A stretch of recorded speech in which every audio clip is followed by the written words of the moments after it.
Ahoy, everyone! My name is Bobby Shortle, and I'm here with Nick Rocco-Scaglia, and we are the Intrepid Filmographers. Every mini-series, we chart a course through the full filmography of an under-discussed genre or journeyman filmmaker, and in this expedition, we do our best to try and be explorers, using our years of film knowledge to help guide us, but always being open to discovering new things about the medium we love so much.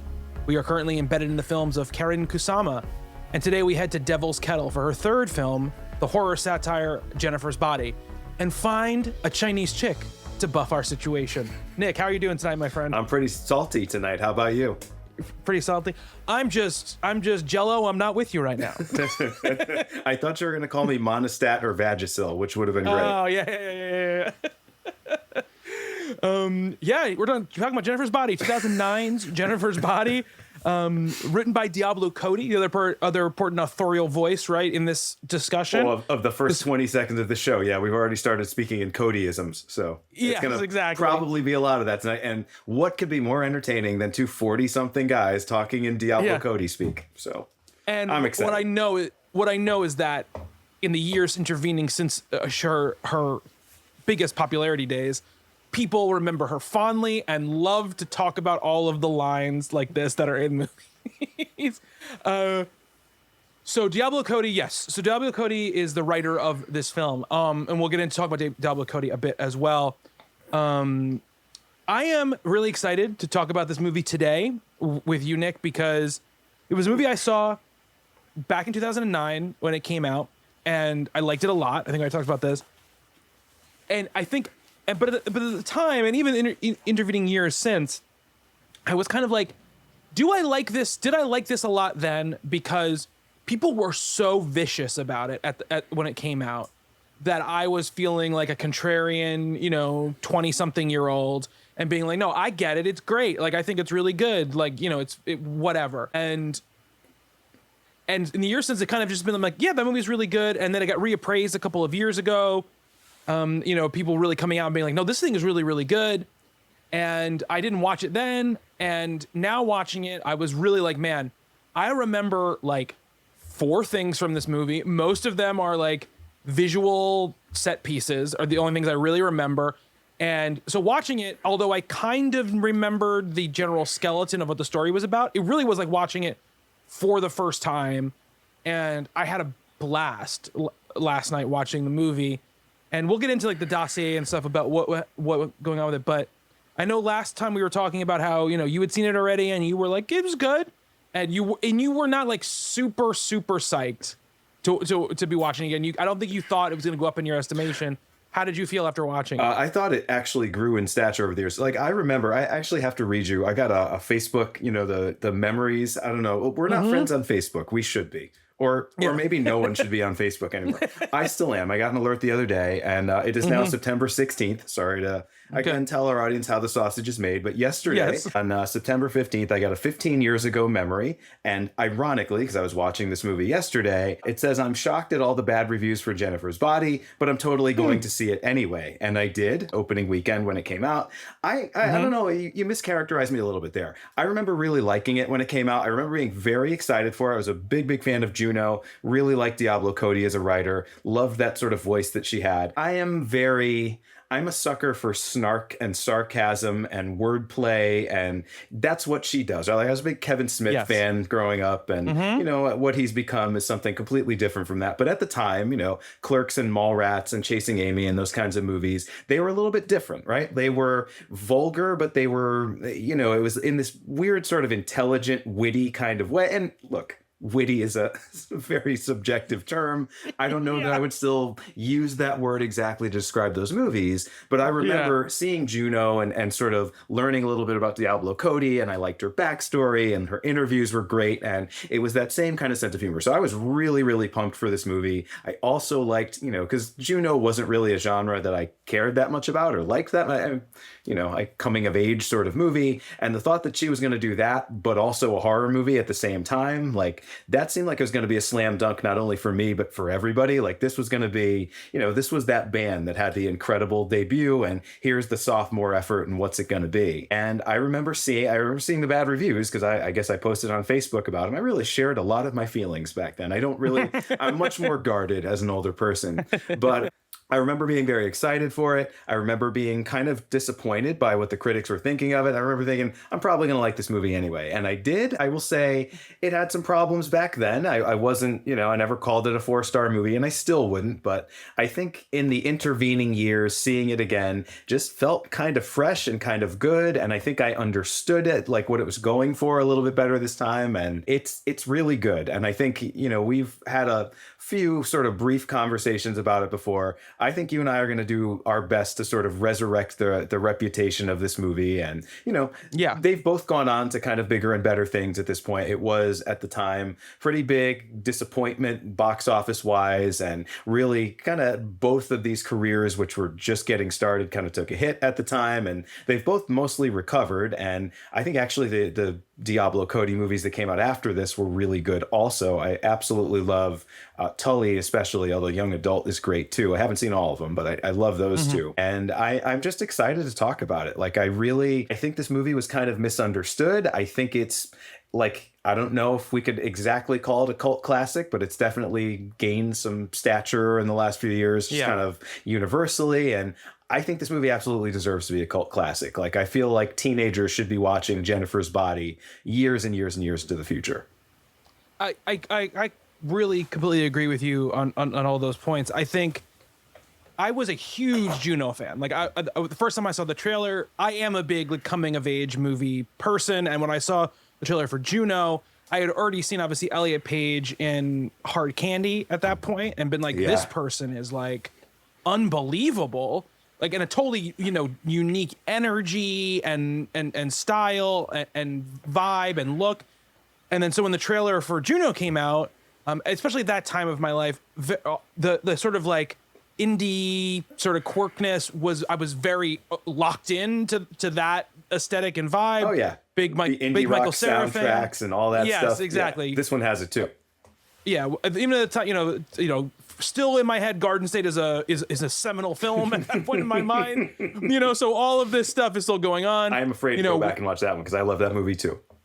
Yeah, it's fine. Now, I was absolutely obsessed with it back then. I'll tell you, I hear the shins now, and I was like, did this change my life? I don't know. Yeah, exactly. So Juno, the trailer for Juno was absolutely like enthralled by it immediately. Was a fan of Elliot Page already. Loved Michael Cera and Jason Bateman from Arrested Development.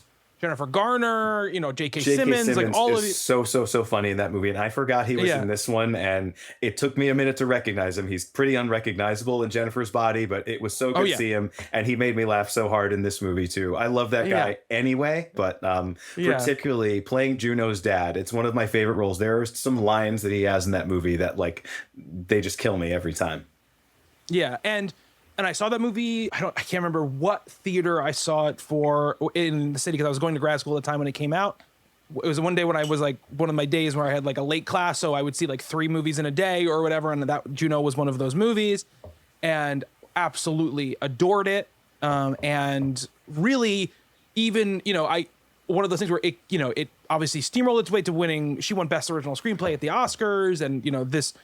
Cinderella Story obviously takes Elliot Page and sort of skyrockets them to superstardom, and then of course the backlash comes. The backlash comes fast for Juno, right? It makes a ton of money, and then and everyone loves it, and then all of a sudden people start picking it apart, right? They pick apart the language, they pick apart all of that stuff. Especially it really focused on Diablo Cody and her script writing, and I think by the time this movie comes out, even though it's her second movie, I think a lot of people already have their hackles up for being like, I don't want any more of this, of this kind of you're so jello, high monostat, high bullshit.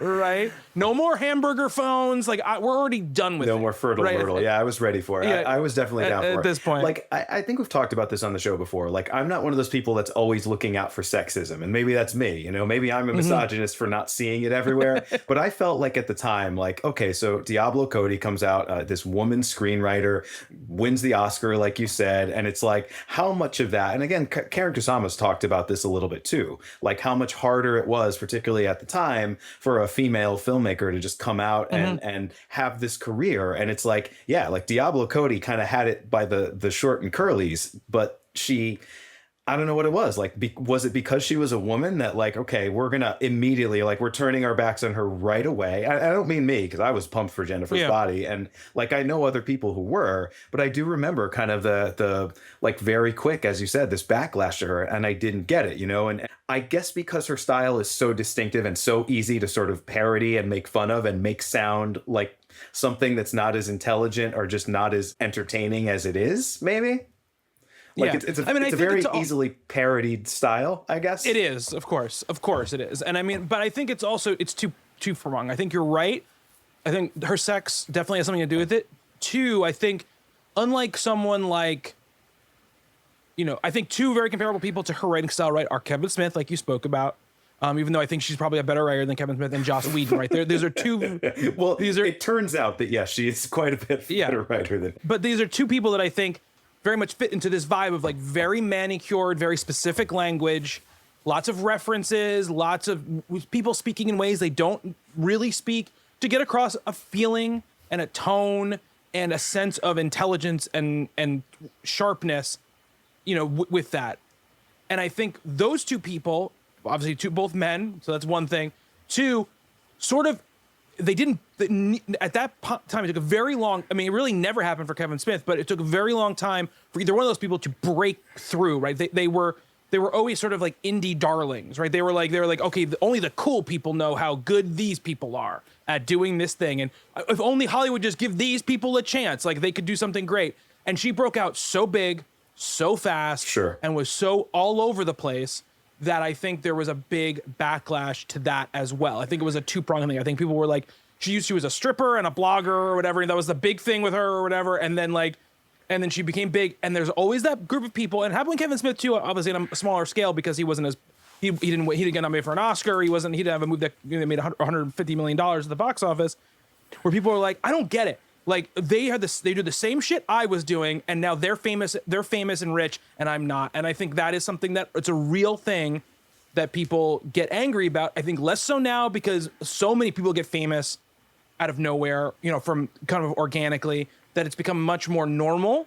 But I think at that point there was still felt like such a hard wall to get into notoriety, into Hollywood, into movie making, whatever, that I think people got really angry when someone broke through really fast. Right. And with such a personality, right? I think the pairing of the writing being so full of personality and her herself being so full of personality and being out there so much, I think really, really caused something.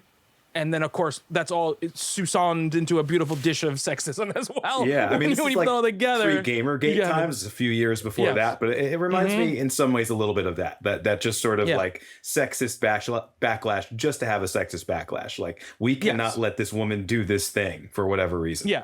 Yeah. It's like when they had the female Ghostbusters and people decided that it was the most important thing in the world to be angry about. You know what I mean? It's like, even however you feel about the movie, whatever, you're treating it like this is like someone is, you know, killing your mom on live television, that this is happening. Yeah. So it's sort of the same sort of soup of stuff, right? That's happening in this sort of era. And, you know, I think, I haven't seen all of Diablo Cody's movies either. Obviously, right after this, she does United States of Terra as well. She's doing a TV show on Showtime. I think that show was on. Which I've never seen. And I've never seen it either. It's the Toni Collette, like schizophrenia, multiple personality movie show. Sorry.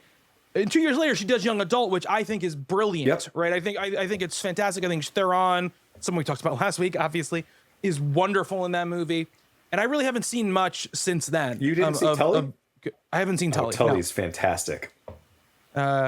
One day I will make it a point to watch the other movies of hers I haven't seen. Yeah, there's a couple. She directed one called Paradise. I was just sort of looking at her filmography, and I'm like, I think it was like 2013. Like, how did that pass me by? I was very interested in her work at the time, and she wrote Ricky and the Flash, Jonathan Demme's last film, as well. You know, so she's one of those people I think obviously has maintained and stayed around for 20 years, or not 20 years, 15 years. But I think really burned so bright in this very beginning period that I think some people feel like I think you've asked a lot of people, they would only think of her as working in this era and not after, right? I don't think a lot of people think of her career because she definitely receded, I think for many reasons, probably receded back into the background and just kind of more became just I'm just a writer, right? At a certain point, and there wasn't going on late night talk shows, wasn't really putting herself front and center all of the time. Well, that was the other thing about her, right? Like screenwriter as celebrity is not a thing that you see very often. And it was. No. It's this very outsized personality. She was really good on those talk shows, right? Like you think of writers, even very witty, very funny writers that write characters who are very charismatic. Usually you get them in an interview setting and it's like they either want to just drone on for hours like I do, or they're just, very introspective and they're not good in front of an audience. And she was like, she had that, like she could have been, if she wanted to be in her movies, which she does like little Hitchcock style cameos and things. She's in Jennifer's Body, but like she could have been a bigger celebrity, and it's kind of too bad. Like I always liked the idea of screenwriters kind of being elevated because I've done more writing than I've done directing. Not that anyone's seen anything that I've ever done, but I just sort of like that idea that person who is, typically thought of as just like an introspective person locked up in a room for days on end, writing stuff to be sort of on the talk shows and on the E network and doing that kind of stuff. Is that even still a thing? Do they still have E? They have to, right? No, I don't think the E network exists anymore. No? Like when Joan Rivers died, they were just like, nope, we're done here. I think it probably got like subsumed into one of those other that's heartbreaking. Like, I mean, I haven't watched it since like the late 90s, Bravo. But I'm still sad. I hate to see things go. I mean, Bravo probably took its place in many ways, Maybe. Oh, I don't know. Now I'm just going to be sad for a while. There aren't very many celebrity screenwriters. I mean, like Aaron Sorkin is definitely one of them, right? William Goldman to some extent, yeah. Yes, Harmony Korine. Sorkin, I'm talking in modern times, is like who did you say? Harmony Korine, although he's a director too. Yeah. I mean, obviously, like Patty Chayefsky, like those kind of people were huge at that time. I'm talking about the modern time. Yeah, like definitely not many now. Sure. It doesn't really happen. You have to be kind of a writer director for that to really happen in now, which is a little unfair. Yeah, I mean, it reminds me. Her sort of rise and fall does remind me a little bit of like Taika Waititi, who I feel like 4 years ago had like all the goodwill you could possibly imagine. He's like for a filmmaker. Yeah. And now it's like everyone's like, get the fuck out of here, man. We don't want to deal with your shit anymore. So it's just really funny that those things happen so fast. But let's jump into the dossier really quick. There's not, I want to get into the meat of the movie, but I want to talk about a couple of things. So she was writing this script at the same time she was writing Juno. Influenced by The Lost Boys. She said Cody saw her script as a feminist take on 80s horror teen tropes, which, I mean, she nailed it because you did this dossier. I was watching the movie last night and made a note. I was like, it's like they made an 80s movie in the 2000s. This is what I wrote in my notes. In a lot of ways, and in a lot of very good ways. Yeah. And I'm going to skip over some of these quotes because I want to bring up the points when we're talking about the movie, and I'll bring them back up. One of the things I did, the first thing I noticed, it's released by Fox Atomic, which is like one of those things that like slingshotted me back in time. Yeah. I saw it in the opening credits and I was like, Fox Atomic, that was a thing once, wasn't it? Yeah, for like 3 years. Yep. It was like there was this Dimension era. Pictures just didn't last as long and was not as successful. Yeah, this was that era, right, where every company was like, we've got a shingle that's all about the real shit, like all the teen genre stuff, the Dimension Pictures. But not even just teen genre, the grimy. It was like the grimy, like thing, because it's like their movie. They released only a few movies, and they were the Turistas. There was Turistas, The Hills Have Eyes 2, 28 Weeks Later, The Comebacks, The Rocker, Miss March, and 12 Rounds. Oh man, I forgot. I just saw Miss March like 3 days ago. Wow, okay. That's so funny. They're brought up. And then they, I Love You, Beth Cooper, Post Grad, and Jennifer's Body. Jennifer's Body was like the last one, basically, that came out under the Fox Atomic label. Oh wow, I didn't see that. So this like bankrupted that. Well, no, they were already the shingle was already shuttered by the time the movie came out. Okay. Basically, 3 movies came out. All the movies that came out in 2009 that were kind of produced under that shingle, the shingle was already closed by the time they came out. So it had the same president as Fox Searchlight at the time, but like Fox Searchlight is your prestige Oscar, exactly, and Atomic is like, here's Miss March. Yes, exactly. And we're gonna make comic books, and they're gonna have Fox Atomic comic books. This was a thing at this point in kind of movie making where we keep talking about this. We're kind of out of the indie boom, right? But now studios want to capitalize on everyone's sort of residual love for the indie boom. So they're like, let's make all these little tiny companies, this kind of tiny shingles that will be like our indie shingle, right? And we'll have our like prestigious one, like you said, Fox Searchlight. That's what Focus Features is, right? These are like these kind of things. And then let's also have like our Dimension is obviously ahead of the game when it comes out. That's one of the first of these, right? Dimension Films, Fox Atomic, these kind of like genre shingles, right? Of these big studios, because they don't want to put out, they don't want to put out this under the Fox, the 20th Century Fox label. Right. That's not what it is. It's not big enough for Fox. It's also not like prestigious enough for Searchlight. So you do this kind of thing. I don't know. I'm sure Juno. The business is not this at all anymore, and it doesn't feel like it was that long ago. But it also feels like it was like 100 years ago. Like this is a thing you'd never see again, and we'll never see again. No, definitely not. No, definitely not. I mean, I think was Juno a Fox Searchlight film? I think it was. It was definitely one of those. Okay, yeah. So I don't know if it necessarily was, but.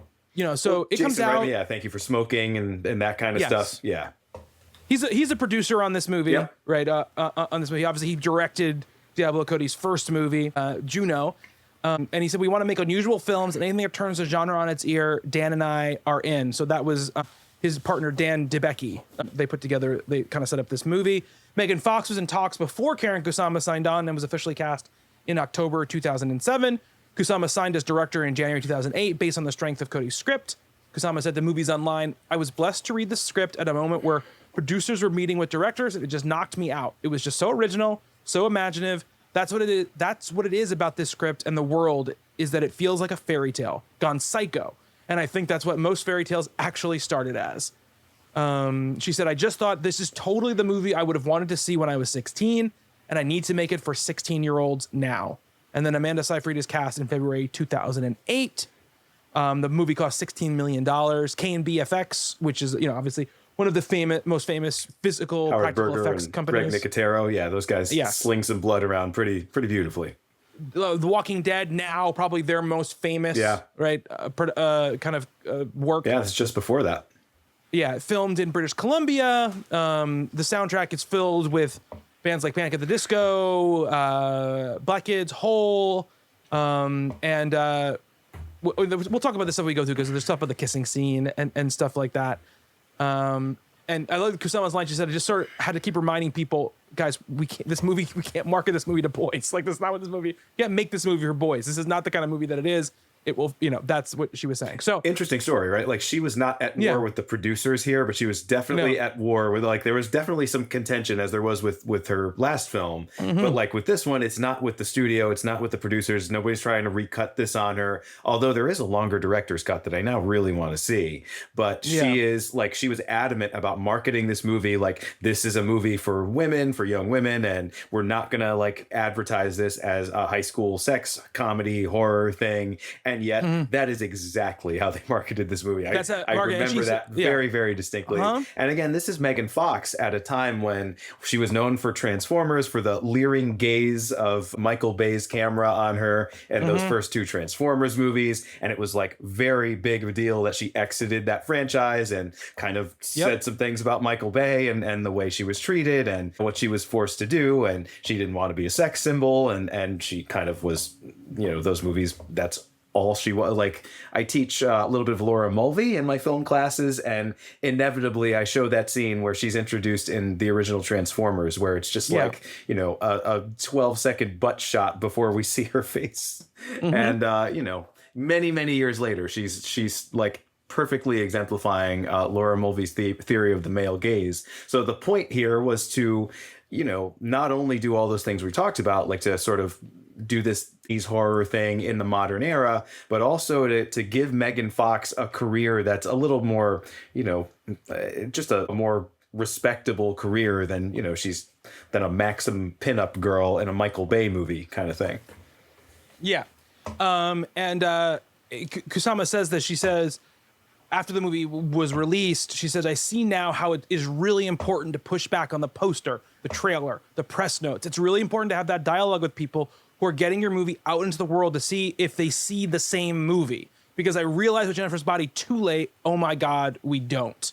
And if you look at those materials, if you look at the trailer for this and you look at the DVD cover and the poster and everything, it's very much that early 2000s PG-13 teenage horror movie thing, like the look of it. And this movie's not that at all. Like I would, no, we'll get into this, but I mean, this is barely a horror movie. Like it does have a little bit of gore. It has some blood and guts. It does kind of follow the horror movie playbook to some extent, but there's nothing scary in this movie. Like this is not meant to be, you know, like it's almost Halloween time now when this show comes out. It'll be New Year's or something like that. But, you know, I was kind of watching this, like I didn't remember that. Like I remember it having a little bit more like a foot a little bit deeper on the horror side of things, and it's really not that at all. But it was promoted as pretty much, you know, this was the scream or the disturbing behavior of its generation, and it's really not. That's exactly right.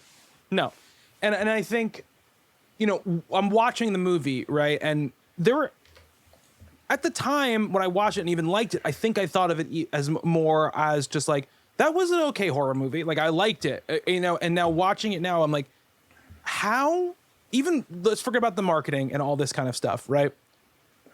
It's just so funny how when people lock in their brains to what they expect from something, when they go to see it, even if what is presented to them is boldly and baldly not the thing they expected, they sort of grade it in their heads based on the thing that they expected to see. Because I cannot, for the life of me, imagine seeing this movie in the movie theater in 2009 and not understanding that it's a comedy while you're watching it. Because that's a lot of what the negativity towards the movie was like, it was like, it was not understanding that the filmmakers and people in the movie were in on the joke. Yeah.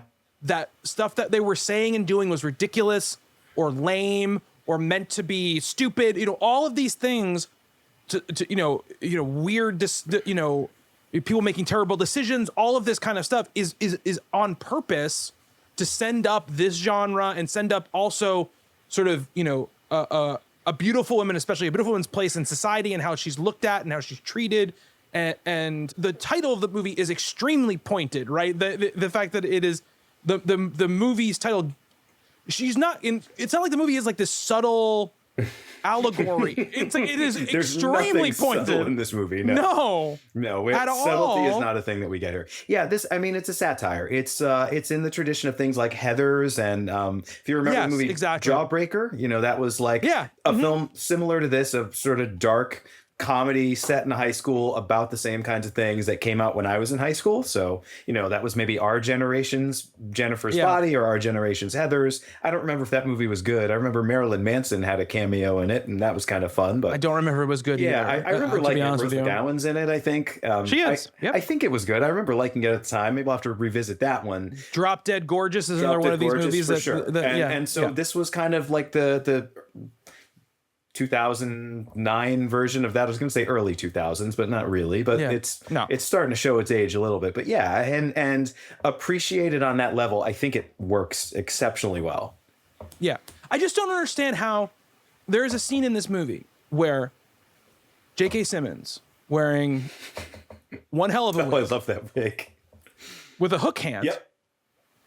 Speaking in a insane accent. I love that guy so much. Comes across a teenage boy's guts being eaten by a deer and says something to the effect of, "Holy Mother." And I'm like, someone saw this and thought, oh, they're really seriously trying to convey this person is terrified of this moment that's happening. It's like, it's just so obvious that it's supposed to be funny. And and of course, if you don't find it funny, that's totally fine. But I think that there's just nothing about this to me that reads like you should be taking this as a serious horror play. You know, it just is not at all. And even like I said, I mean, there's a little bit of splatter in this movie. K and B effects, you know, you don't bring them on to make your comedy, right? Like, but I like, even that stuff is played mostly for laughs. It's not played like, no one's gonna be grossed out by this movie. Like, I think unless you've never seen a horror movie I mean, when she throws up the blood, it's a little gross. Oh, it's way less. It's you know, it's a tenth of what we get in The Exorcist or something like that. Well, of course. No, I don't mean volume wise. I just mean, you went all the way to The Exorcist. Well, there's a lot of projectile vomiting in that movie. Yes, and in I this know, one. but Well, that's just my reference point for projectile vomiting. I will say, Okay. like, you made a good point there about some of the over the top, the reactions and the decision making and stuff like that. I will say there are moments in this. I mean, if I have to criticize this movie about anything, and this is on Diablo Cody, like she's the only credited writer, there are moments where I think that's taken way too far, and it tonally goes past where this movie needs to be. And I'm thinking of it right now, where Adam Brody, like, right after the fire, where he's like swigging whiskey out of like a glass and encounters Jennifer and Needy outside, like there's a way to play that scene that fits the tone of the movie, that doesn't, like, we get that he's a shitbag, and I think it's almost just a shorthand that's unnecessary. They're like little mechanical things like that in the script that just seem like she was gonna put in something better and then just decided not to, so it's like, we'll just do this. And I think if a few of those things could be ironed out, this could be pretty close to a 4-star movie for me. Like, I really, really do like this. And are you talking 4 out of 4 or 4 out of 5? No, I'm talking 4 out of 4. I really, really liked it. But there's a few moments. There's a few. We have different scales. Lines. It's a 4 out of 5. I'm a Roger Ebert guy, so yeah, 4 stars. Okay, yeah, 4 stars is the best you can do. Get on the letterbox train. I tried. I've tried so many times. I can't keep up. Do you agree though? I mean, I think tonally this script mostly hits the right marks, and I think it does the right thing. I just think sometimes it swings a little too hard, or there's just something, I don't know. It's very ambitious, but there are moments that feel very unambitious. Like, I just need to get to the next scene, so I'm just going to do this, and we'll I think a better movie, and maybe Kusama could have stepped in there and like, how about we play this slightly differently? Well, first of all, I don't think Kusama's coming to this from a position of strength as a director, because she just came off of one of the biggest flops in recent memory. But I will say this: I do agree with you that the reason this is a 4-star movie for me out of 5 and out of 4.5 or a 5 is that I do feel like some of the script does things I don't like. Most of that stuff, honestly, is just like 7 out of 10, Diablo Cody lines I'm in for. And then there's like 3 out of 10 where I'm like, you could have done without this line in this moment. I remember that's most of the stuff that really let's moveon.org. I was like, yes, that's, exactly. That's shit like that. So poorly. Like, even at the time that was already a little dated, and now it's like, oh yeah, moveon.org. That was a thing. It's like the oh my blog or whatever, from Juno or whatever. Yep. So like there's stuff like that. That's really stuff. The stuff you're talking about with Adam Brody, we'll talk about specifically in 1 second. I just want to quickly some people might be listening to this and not watching the movie, and I just want to quickly sort of like do a quick plot synopsis of the movie, which is that it's a high school movie. Megan Fox plays someone named Jennifer Check, who is like the pretty, hot cheerleader girl in school, and she's best friends with this sort of like, for the movies, nebbish girl played by Needy. One of those librarian-like characters that just needs to take her hair down and the glasses off, and she's just as good looking as played by Amanda Seyfried. And they have this, they've been friends since they were kids, and they have this very complicated, teenage girl relationship where the power dynamic is definitely very much flopped onto one side. They go to this bar to watch this band that Jennifer is like really wants to like hook up with the lead singer. The lead singer is Adam Brody. He ends up being this like satanic worshiper, and they kill Jennifer. They sacrifice the devil, thinking she's a virgin, but because she's not a virgin, instead of her getting sacrificed, she comes back in kind of inhabited by this demon and goes on a killing spree.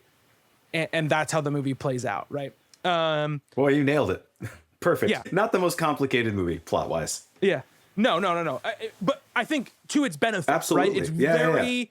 It's very, and I think this is the same thing with Juno, same thing with Young Adult. She's very good at laser focusing on a concept and an idea, and really not having superfluous stuff around that concept and idea. Right? This movie is like a tight 140. I think it is like exactly as long as it needs to be. There are little things like the devices and stuff that I would, and I think like the beginning in media res, like we kind of begin at the end of the movie.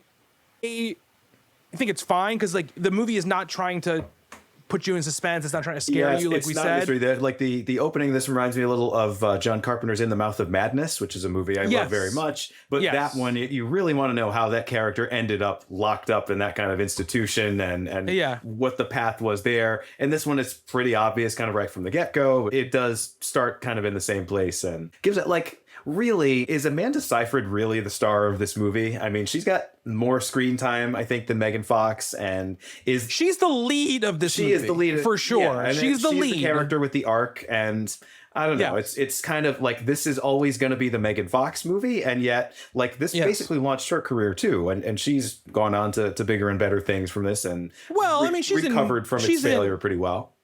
She's in Mean Girls before this, Amanda Seyfried. True. She's building her career at this point. This is like a step on her career. And let's talk a little bit of performances here. I think that Seyfried is good in this movie, right? And I wrote this down. I think she's great at the really hardcore sort of emotional stuff. Like when she used to sell like real, genuine emotion stuff, I think she's great. That's her strength as an actress. She's got a lot of vulnerability and she's able to sell big emotional stuff. I also think she's good at the nebbish stuff. I think she's just good at playing it. Like she's good at playing against her looks because her looks are so particularly movie star looks, right? That they're not like Megan Fox is this like, she was like made in the lab by scientists to be attractive. You know, that's what it feels like. And I'm not even talking about plastic surgery. That's not what I'm talking about. I'm talking about just like, in a metaphorical sense, you know? Amanda Seyfried, you know, she's got giant eyes and like, obviously she's gorgeous, but she's able to hide it a little bit more just because, you know, she isn't like this like model looking person like Megan Fox is. And I think in the nebbish stuff, she plays it pretty well. You know, I believe when she's shy, I believe sort of like the anxiety stuff. The stuff where I feel like where she does not succeed is the stuff that, Elliot Page was so good at in Juno, which is like the sassy, like quick-witted. Yeah, I could see that. Sharp, like, you know, thought a minute, like thought a second. I'm the smartest person in the room stuff, which they don't ask her to do too much, but there are sections of this movie. It's a Diablo Cody movie, so she's going to have to do some of it. Everyone's going to have to do some of it, whether they're capable of it or not. Yeah. And I don't think that's Amanda Seyfried's fastball, right? I think that her earnestness is really what she's really great at on screen. And there's kind of a lot of that in this movie. Like there is, as silly as it is and as over the top as it is, like there are, you know, these outsized high school emotions I think really shine through in this. And that's one of the things I like about it as well. That's why I think it's actually a very good movie and a kind of a misunderstood movie. Like the feeling she has toward Jennifer and the feeling she has toward what's her boyfriend's name in this? Oh my God, I don't know, but it's young Neil from Scott Pilgrim. Is it Chip? I think it's Chip. I think it's Chet. Something like that. He's the nice kid. You know, he's the nice. They're a perfect couple, but you know, Chip, and she's Chip Dove. Sort Chip Dove. What a great name! The names in this are fantastic. Well, they're either fantastic or they're totally cringe. But I actually think they're fantastic. They fit the movie. But I like that relationship too. You know, is she too good for him? Does she want to be more like Jennifer? Like those are.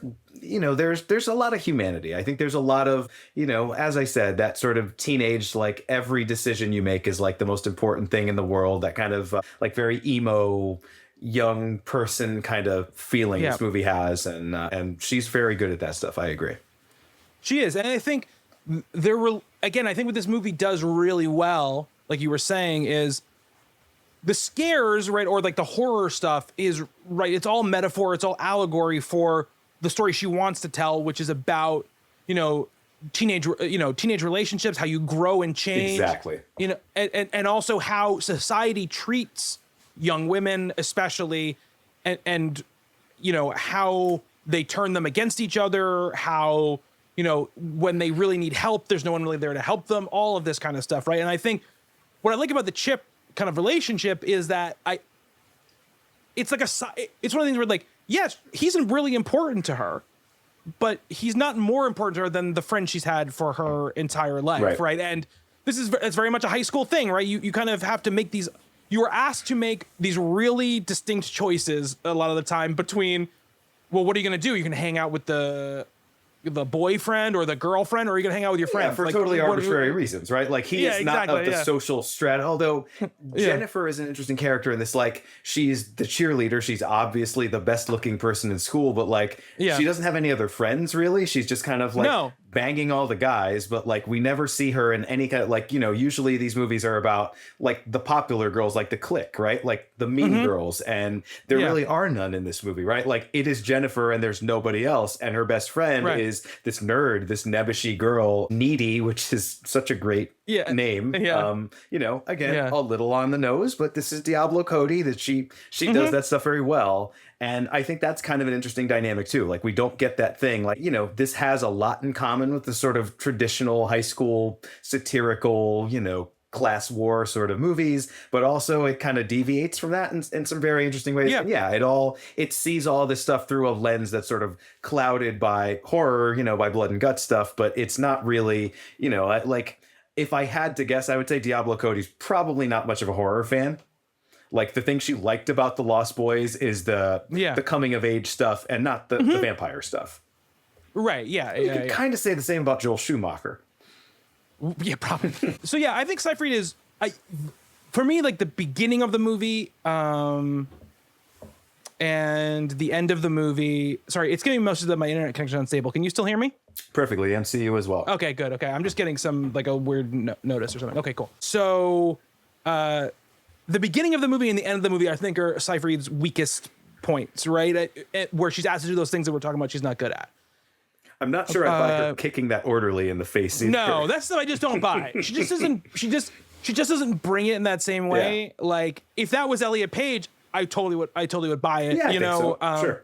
Even with a smaller stature or whatever, I still buy it, right? And I think that I really like I think that's where the movie, the very beginning of the movie, I was like, the very beginning of the movie when the whole section are going on, I was like, okay, like I'm not like 100% sure I'm gonna like this as much as I thought I was gonna like this. And then once we were into the meat of the movie, I was fine. Well, I love, there's a montage that, like, when we first flash back, right? So we start in the mental hospital and we see, like, what Needy has become. And, you know, there's the intimation that there's been killings and she was somehow involved in them and everything like that. And then we get this, like, the world building and just the way this is set up. It's, like, and this is on Karen Kusama, right? Like, I'm sure this was in the script, but just, like, the pacing of this movie is incredible. Like, like you said, it's a very tight hour and 40 minutes. Yeah. And like there is not a boring second. It's all interesting. No. And I love all killer, no filler. This all killer, no filler. Song is such a product of that time. Black Kids. It's called, the band is Black Kids. The song is called something like, I'm not going to teach your boyfriend how to dance with you, or something like it's a very long title, and you know, like a Fall Out Boy style title, which Fall Out Boy is referenced in this movie, which I'm very happy about. I love Fall Out There's Boy. a poster in there right behind Jennifer in the opening scene.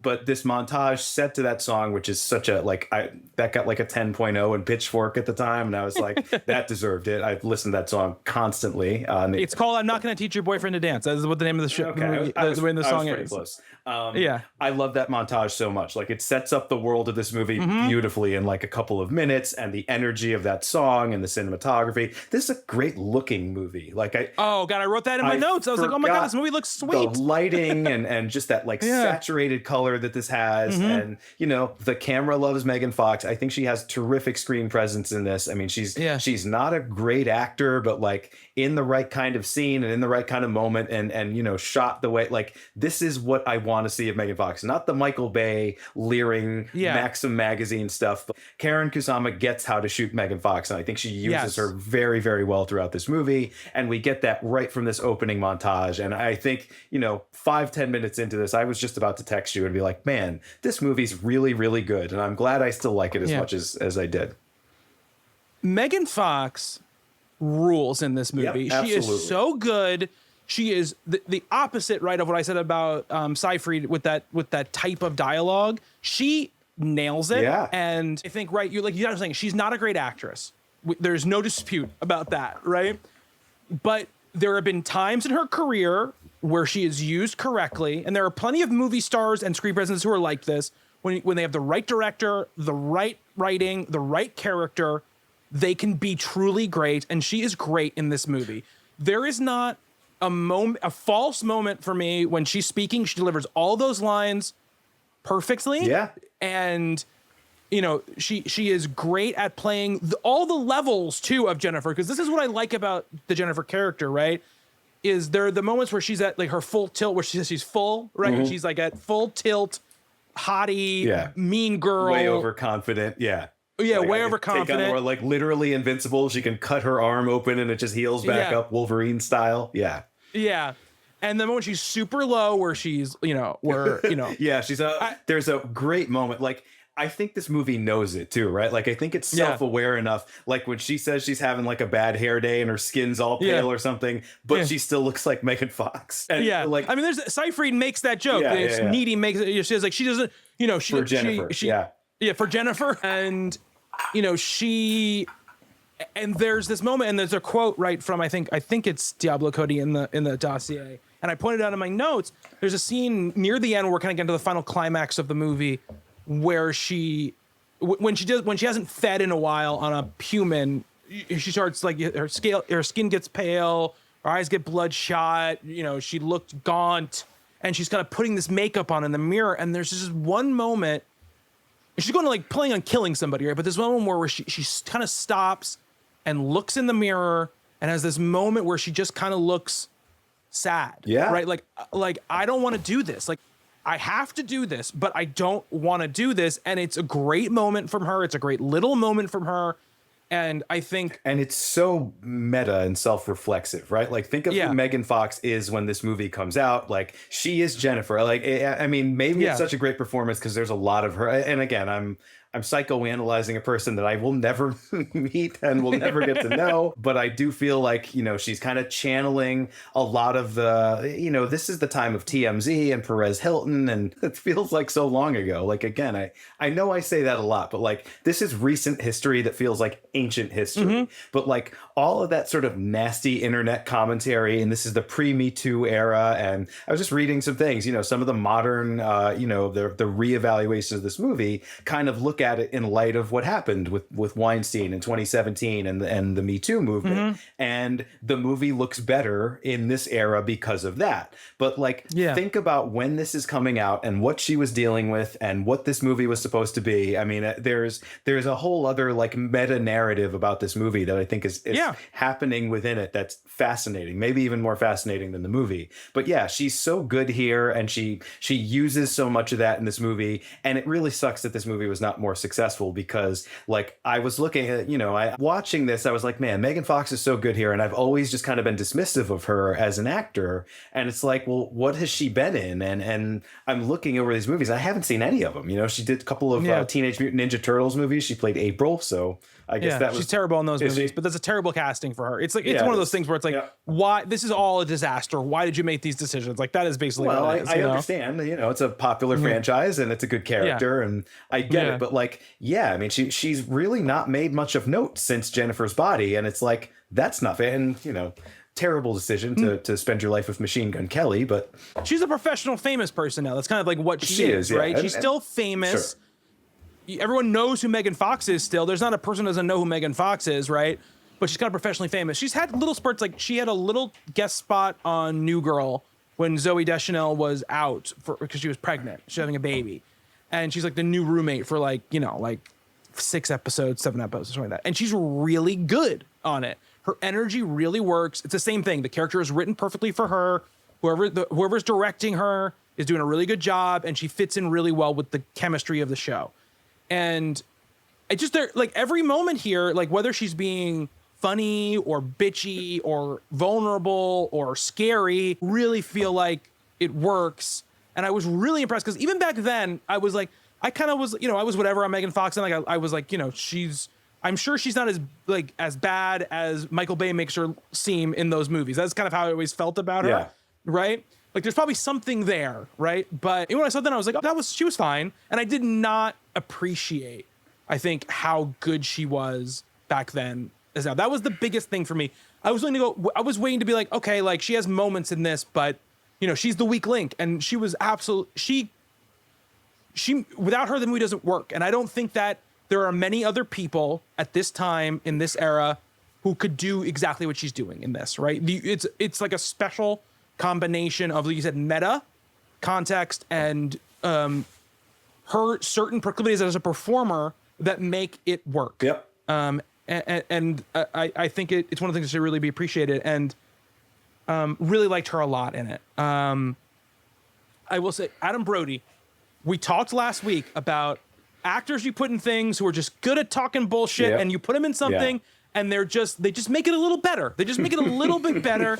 And that's who Adam Brody is. And he's like that in this movie too. He shows up playing like the classic Adam Brody It's part. such a silly character, but but it also is, again, like, kids nowadays, like, they don't really like what indie rock was in the early 2000s, and like bands that are kind of like this band in this movie, these very earnest, kind of wannabe Coldplay bands with the eyeliners. And like, look, you'll never find a bigger Fall Out Boy, My Chemical. I listened to a lot of stuff, but like, I was writing about music at the time. As I mentioned last episode, I was working for a little arts and entertainment magazine, and I was just all on board for emo stuff like that. And, this was Black Kids, that song was just constantly on repeat for me. And so they were so like, the parody of that, I think, is so spot on. And the idea that, like, these earnest indie rock boys would also be Satan worshipers was so funny to me at the time, because I was so into, so many bands that sounded like this. And the thought that they're just, these nakedly ambitious, like, we'll sell our souls to the devil to be the next, whatever, My Chemical Romance or something, was so funny to me. And, it's less relevant now, but still really funny. It is less relevant as far as just the specific band thing. Yeah, but sure. I will tell you this. Oddly, the night before I watched this, I started like my to date this podcast list. I started my like Shocktober sort of, like, I tried to do like 31 movies before Halloween, and I started it this week, the middle of September, when we're recording this, just to get a head start, because I know I won't be able to watch a movie a night. So let's try to like give myself the best chance of finishing it. And the night before I watched this, I watched Bodies, Bodies, Bodies, which is this. I don't know if you've seen that movie, but it's I want just to. sort of. I have to get past Pete Davidson so I can see it, because I've heard it's good. It is good. It's like this horror comedy type of thing, and it has a lot of parallels to this movie in many ways, because it's not a movie that's particularly scary, right?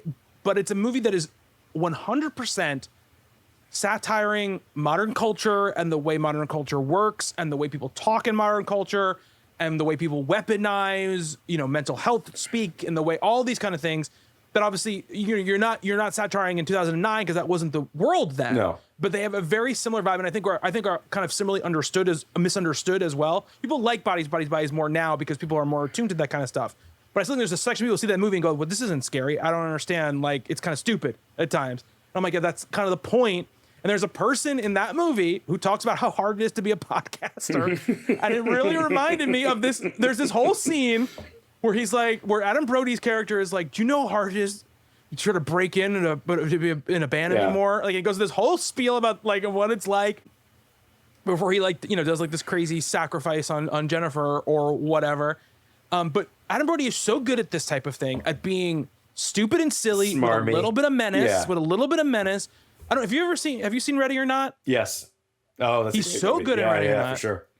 And it's a similar type of deal in that. I mean, he is nicer in that movie than he is in this movie, but it's still the same type of thing, right? We're jumping ahead a little bit, but the scene where it's a flashback, we get it later in the movie, where Jennifer talks about like when she's out in the woods, she's taken out to the waterfall at the Devil's Kettle by this band, and they're like looming over her, and she's tied up, and they're going to sacrifice her. And that scene is so good. It's really disturbing. As silly as this movie is, the fact that this, relatively innocent character is just tied down, and we know it's going to happen, and there's no way she's getting out of it. We know what because it's a foregone conclusion. It's flashback.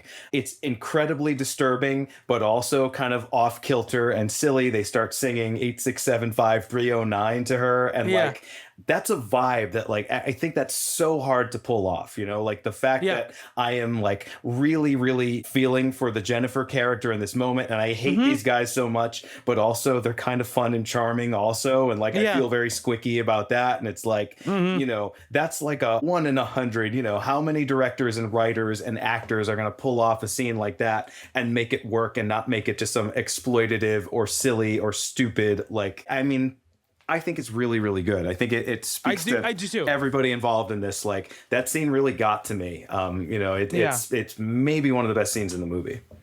I wrote that down. It is at the same time incredibly silly and stupid, and also disquieting and uncomfortable and creepy. And you feel she does not skimp on you feeling the violence of it. Not at all. Yeah. And it's this very is part of the Last House idea on the Left. Like it's legitimately disturbing, but it's like the perfect halfway point between like Last House on the Left and High Fidelity or something. Like, how do you do that? But I think, and again, I think it's one of these things which I think is underappreciated sort of genius about this movie, which is, that's what she's kind of like saying, right? Is like, these guys exist everywhere. Yep. Real guys, like they're not devil worshippers. These guys who seem harmless and kind of lame, but like kind of cool or whatever. And they prey on young girls, right? Yes, because there's a big part of this where she doesn't even like, neither Needy or Jennifer, right? Even though Jennifer's part demon, she could still go and be like, these guys attacked me. These guys who are getting famous right now, who are profiting off all of this shit. Like, love that subplot too. The song, like the way that's used for the movie. Fantastic. Yeah. And I love it's the only song that you hear from them. Yeah. I love it's the only song, the Through the Trees song. Through the Trees, yeah. It's the only song you hear from them. And the vibe is perfect. It's a perfect, it's perfect send-up song. And, there's that moment, I think, it when they're in class, right? And Needy is like, they didn't save anybody. And that one girl gets like so angry about with it, right? With the low shoulder t-shirt on. Yeah. Low shoulder t-shirt. They're called low shoulder, which is another thing that we should say. And the band. And she gets so angry about it. And I think I think even before it was so prevalent because of how quick the cycles happen now with social media, the sort of tragedy like loop that happens so often, right? Where, nobody actually cares about the people who were there, who experienced it, who saw it. All that matters is how the people who weren't there feel about it and react to it, and the people who take advantage of it, right? How it's portrayed in the media. How it's portrayed in the media, exactly. And it's people want to believe that these famous people are great people who will run into a fire and save someone, and it gives them permission to like their songs and to whatever, and it gives them something to hold on to. I think it's really well pointed here, as well as, and I thought this song was so fucking funny, when they do that montage after the fire. So the band plays at the bar, and they sort of entrance Jennifer and also like start this fire, right? And accidentally, causes all, which is sort of. I don't know if they really started accidentally. I feel like it's part of like their ritual or some shit. Really? Because they had like the way it's shown, it's just like a carelessly flicked cigarette or something like that lights the flag on fire, which is kind of nice little image. No, but the way they react to it is so like they're so calm, like they don't really like stop playing. They see it way before anybody else sees it, right? And they don't do anything. Like so I gotta tell you, I mentioned the aftermath of that scene later. Like that whole like 3 or 4 minutes there, I think that's my least favorite part of the movie, just because I don't really know what they're going for. Well, I mean, do you want to give me my take on it? Because I do have a response to it, because I wanted to wait till we were talking about it. So, I think obviously classic situation, right? Younger girl, go to a bar. There's a older guy who she's infatuated with. He's a dumbass. He's stupid. He talks shit about her. But for some reason, she's still kind of enamored because he plays a guitar and he can sing, right? And, this crazy thing, and I think it's obviously everything happens to me that's big and full, there's death and there's whatever, is all this sort of metaphor for, all this kind of real stuff can happen and still people are like laser focused on this stupid shit they want to do, right? Which is she decides she wanted to fuck this guy and she's going to do it, right? That's like what she's going to do. And I think partially, and then the song is like sort of like, in the movie lore is I think it's sort of entrancing her. I think that's what the deal is supposed to be, and that's what and then the fire is part of that. And then that moment I think you were kind of upset about, where like he's just kind of like, yeah, come here, take this, let's go in the van. I think that's really her saying like it doesn't take much. Like these people are fucking mediocre and lame. They're not special. They got nothing going on. And from the outside, because you're seeing this scene from the outside, right? You're seeing from like Needy's perspective, right? Where you're like, why are you doing this? What the hell are you doing? And I think you're supposed to feel like it's stupid and shortcut and lame, right? I think that is what you're supposed to feel in that moment, because you're like, I don't understand why you're going with this guy. Like, and I think we've all been there in our lives. We've had agreed. friends. I mean, I see it. I guess I just, like I think there's a better, maybe subtler way to show that she's just making a bad decision, that she is entranced and things. I get what you're saying though. Yeah.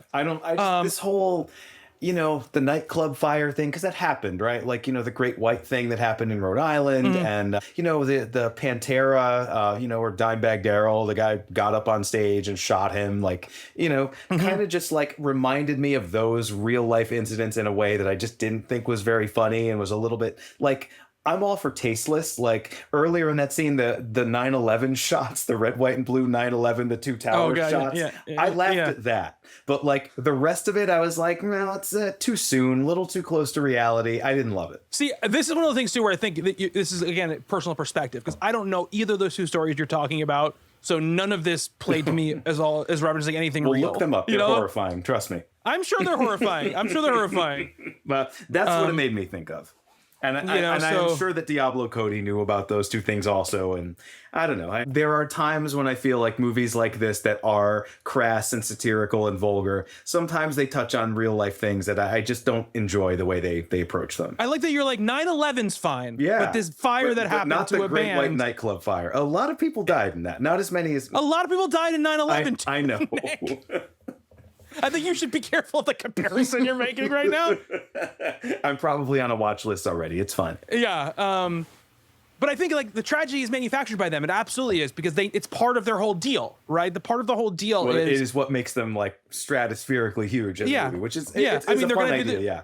And like I said, I love the way like they get on the back of this song. They're like, well, we're going to donate 3% of the profits of this hit single that we have to the victims of this nightclub fire. Like that was fun. Yeah. Yeah. It's funny because I feel like the way that she gets reacted to in class when she brings up like, this is fucking crass. Like what, and she explains what crass means or whatever. Yeah. I remember when Passion of the Christ came out in the movie theater, right? And it was like, obviously doing huge business. And I went to see it because I was like, I'm going to go see it because I go see big movies and I want to. I did the same thing. I was like, this is not a very good movie. Like it's just like not a well-constructed movie. And we talked about it in class, one of my classes. And I said this, and this guy started going off on me, like yelling at me. And he's like, that's what, this Jesus' story. And I was like, man, I'm just talking about it as a movie, man. Yeah. Like, I just wanted to, I didn't want to talk about it as a movie. And that's kind of what it feels like. Like, it's like these moments in culture where you're not allowed to have like a dissenting opinion about things. And especially with her, he was there, right? She had firsthand knowledge, and nobody cares that she has firsthand knowledge of it, right? And I think that's just so fascinating, a picture of what happens in those situations. My favorite Passion of the Christ. I was looking at. I remember at the time when it came out, I was looking at Rotten Tomatoes or whatever, and I forgot who the critic was, but someone called it the Jesus Chainsaw Massacre. And like, anytime someone was like, "What'd you think of it?" It's like, well, this one critic called it the Jesus Chainsaw Massacre, and I thought that was really funny. It was totally like, I thought he nailed what that movie was all about. That's really funny. So throughout the movie, right, she's kind of luring guys into like, what they perceive to be sexual situations and killing them, right? And that recharges her batteries. Eventually they use the word, but she's the classical succubus sort of demon character.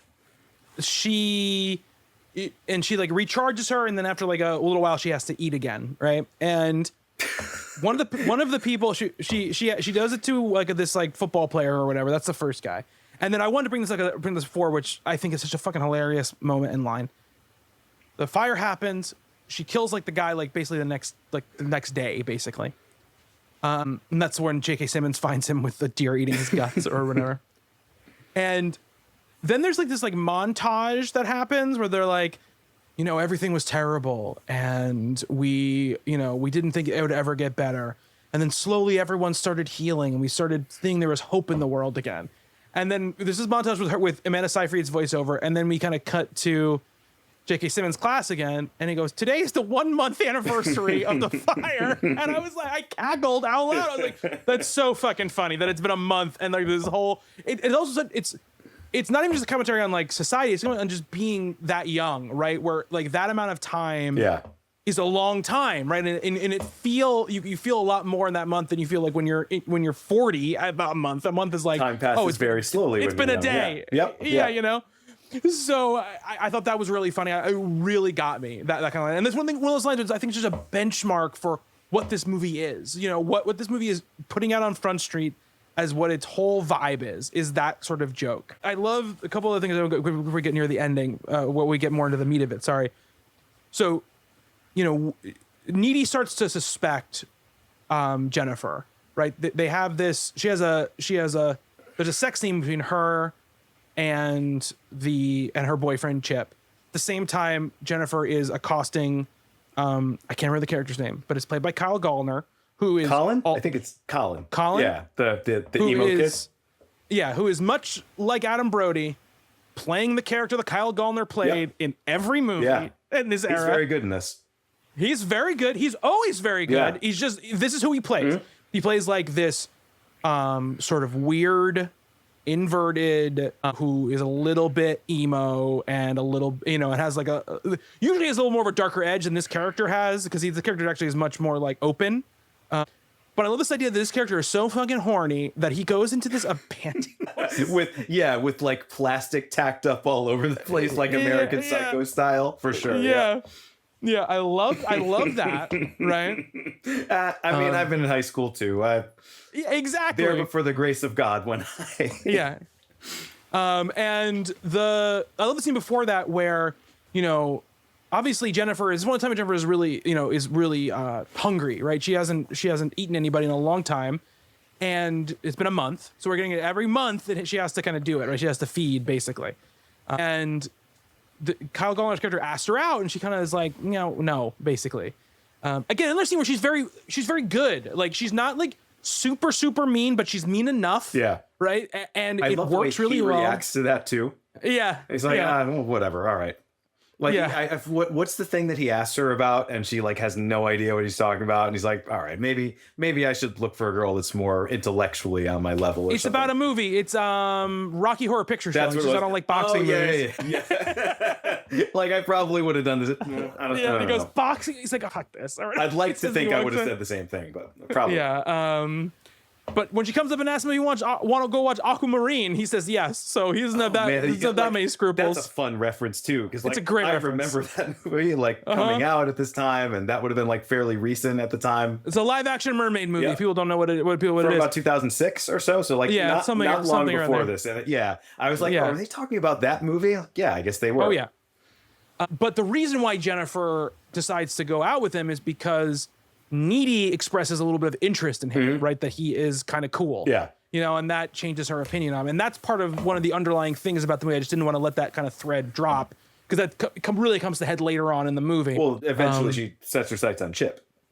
Yes, absolutely. But we'll talk about the scene. First of all, when we get to the scene in the pool, I want to talk a lot about that scene because I think it's great and I want to get into it. But we have this double scene, right, where Needy is, you know, kind of consummating her relationship with the boyfriend, and Jennifer is killing Kyle Gallner. And in those moments, we've established before that Seyfried and her have some sort of psychic connection. Yeah. Or more, Seyfried and can kind of have psychic connection with her. I don't think it goes both ways and it really too much, but she can kind of tell when she's there, even when she doesn't know, all this kind of stuff. And so she's having sex with Chip, and she starts seeing all these things that are happening, and she's just having a panic attack. And I think it's so funny that Chip is like, yeah, I'm doing it so good, or whatever. Yeah. His girlfriend's really having a panic attack, like, you know, saying hopeless. And he doesn't get it at all. I think, again, it's just one of those things where it's not subtle at all, which is one of the things where I just feel like I can't believe people didn't get this stuff when it came out. Sure. There's a great visual in this scene too, and we don't see much like this, but just sort of an artsy. She's having visions of Jennifer, and there's this one where it's Colin like sitting in a chair while she's in bed with Chip, and she sees Kyle in the chair, and Jennifer is like naked, like perched above him, like a gargoyle kind of thing, like a very sort of quintessential demonic horror movie, Exorcist style. Like, it's just a flash. It's like probably not even a second long of a shot, and it's just a great visual, and we don't like. It's not the most visually inventive movie, but it looks fantastic. I mean, it's like the visuals are, you know, it's this more sort of a conventional thing, but every once in a while it just kind of gives you something like that. Like, oh, okay. It also could have been that. It could have been, you know, the tiniest bit artsier, I guess. And I would have been down for that. Yeah, but I like that it's really evocative of, like you said, like this, like the Lost Boys sort of like 80s horror stuff is really what it's trying to evoke in its visuals. Like it's not, again, even if it's not trying to be subtle, right? Yeah. What you're talking about. But again, just the commentary of that, like his girlfriend's having a panic attack, basically they're having sex, and he just is like, he gets look like, yeah, I'm doing it great. Like that little look he gets on his face, you know? And then he's like, when he finally realizes she's upset, Yeah. he's like, am I too big? Yeah. That's always what it is, right? That Yeah. could be the only problem. It's the only thing you're doing wrong. And the whole time I'm watching this, like I said, the guy who plays Chip played young Neil, right? In Scott Pilgrim versus the World, which I think came out the same Yeah, it's right around the same time. year, right? Or right around the same time. And he has one of the greatest line deliveries in all of movies in Scott Pilgrim. When he does the thing, he punched the highlights out of her hair when he like screams it at Scott after pounding him off, punches knives in the face. He's a very particular mid to late 2000s screen presence. Yeah, the guy who plays Chip for sure. Like, you know, Which I kind of would not be on screen I miss anymore. a lot of things about that era, and that is definitely one of them. Yep. You miss being the age you were that era, Nick. That's why you miss all this stuff. No, like culture was pretty fun at that time. I think Jennifer's body is telling you it wasn't so fun. I think that's the point of Jennifer's body. But anyway, so after this, she sees Jennifer sort of on her way home, like in the street. And then that's when we get what you said, Jennifer's in her bed and they make out. And this is when this big kiss scene happens, which I guess both actors were kind of freaking out about before, because they were kind of worried about, you know, it being used to promote things and used as a salacious And of course thing. they did.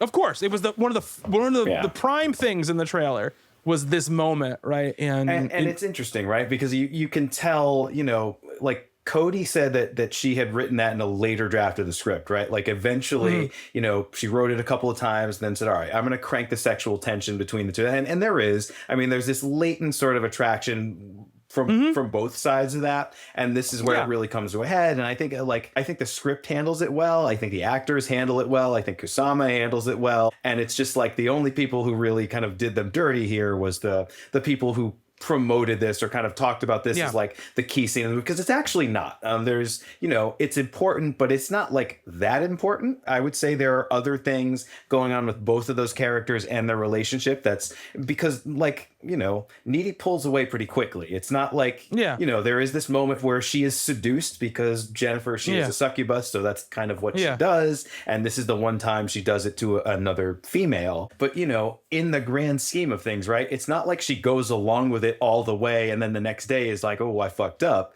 It's like, you know, after a couple of seconds, she's like, wait a minute, what the hell am I doing here? Which is, you know, I think makes sense. Like, it's not as important a scene as, I mean, I feel like that was written about, like, if you look on the Wikipedia page about this movie, the production of this movie, that's about like 75% of that section is just about this one scene that's like not that critical of a scene. No, I mean, honestly, the scene that comes after, right, is super critical, right? It's the scene where she kind of tells her, you know, about what happened to her. Yeah. And again, we should mention I think too, that scene is so good. Like, it is. It's great. That sticks in my mind much more than this one sort of sex scene between the two of them. Yeah, and I think that, like, we should mention too, the whole deal with the Devil's Kettle is that it's like this whirlpool under the waterfall. That the voiceover beginning is like, hey, maybe they'll go to another dimension, or, you know, maybe it's just really deep. Like, that's kind of what it is, and that's sort of like the sort of like MacGuffin setup. They throw the knife into that waterfall, into that whirlpool, right, with her blood on it, and it's supposed to be like that's kind of like what brings this demon sort of like, you know, married to her or whatever. And then, but what I think another thing I think is so smart about what's written in this movie is that Jennifer has not been replaced by a demon, right? She's still Jennifer, and I think it's key to the metaphor of this movie for that to be the case, which is that, you know, some of it is just the basic like violence, you know, begets violence sort of narrative, but, you know, I think it's really about, in many ways, you know, reason why it's called Jennifer's Body, right, is that, you know, it's really about her body. You know, it's used and taken advantage of. It's only spoken about by the men, right, in the movie, and sometimes the women in the movie about, you know, its worth is based on how much or how little sex the body has had, right? That's really the driving force between the whole like thing about the movie, right? Is she a virgin or is she not a virgin? You know, and she survives this terrible thing that happens to her. right? But she's, forever altered, right? She's changed, and, she's forced to kind of live this life that she doesn't want to be living. And because she's been hurt, she is, she hurts other people. Yeah, right? Because she's hell been bent hurt. on sort of taking her. I mean, part of it I think is vengeance. Part of it's also like there's some interesting like flashbacks to the two of them as like very young girls, like pre-adolescent, where you can kind of tell that Jennifer, she has this like power thing, like she kind of wants to control Needy a little bit, and so I think that writ large, and now that she has this sort of it's kind of like a superpower, right? Like it is. This feels in some ways like that comic book thing where you get this sort of superhuman ability that you do.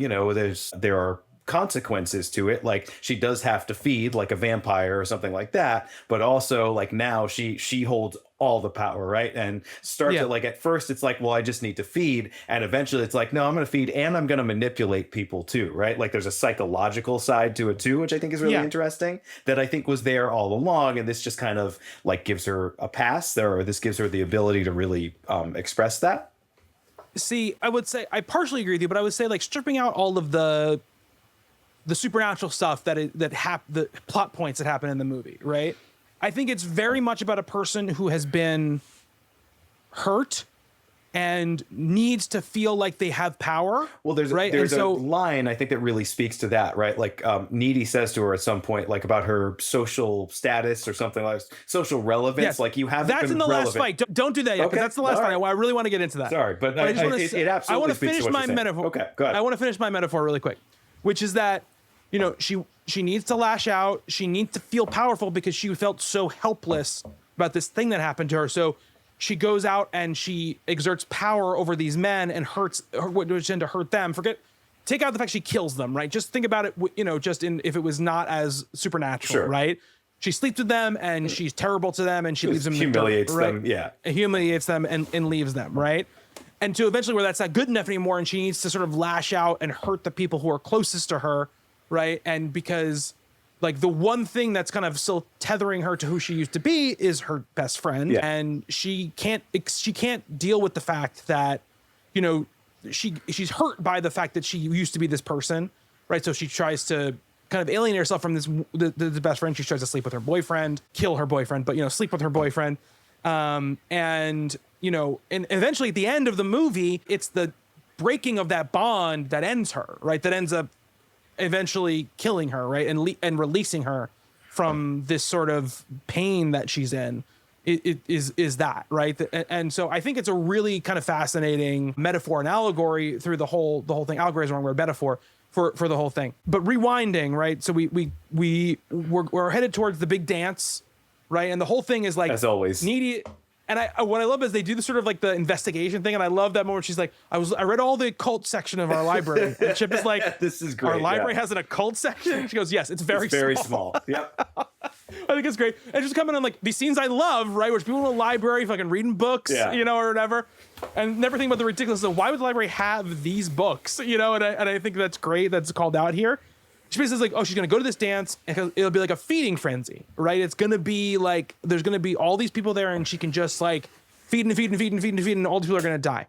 I love Not it. Really. Never happens, right? This movie sets up this Carrie ending that it like very, very distinctly doesn't do. And I love that. Like the fact that she leaves the dance, Jennifer leaves the dance, goes after Chip, follows him into this like, like this gothic, like old pool setting, like what a up on a hill. What a set. Yeah. What a visual. It's very, James Whale. And like, it just shows how much smarter this movie is than like your average teen horror. Like, not that Carrie isn't a great movie, but like Carrie's already done that. And how many other movies, how many other high school movies, whether they're horror or not, right? Like the big climax happens with everybody there and then the big dancing. Maybe it's just a budgetary thing for $16 million.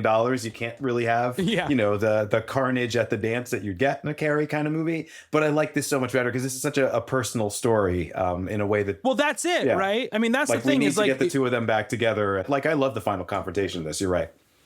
What Needy even doesn't understand, right, at a certain point is like, this isn't about a body count, right? Even she's sort of falling into the trap of like, This is just about how many guys Jennifer can go through, right? And that's not what it's about, right? It's very targeted.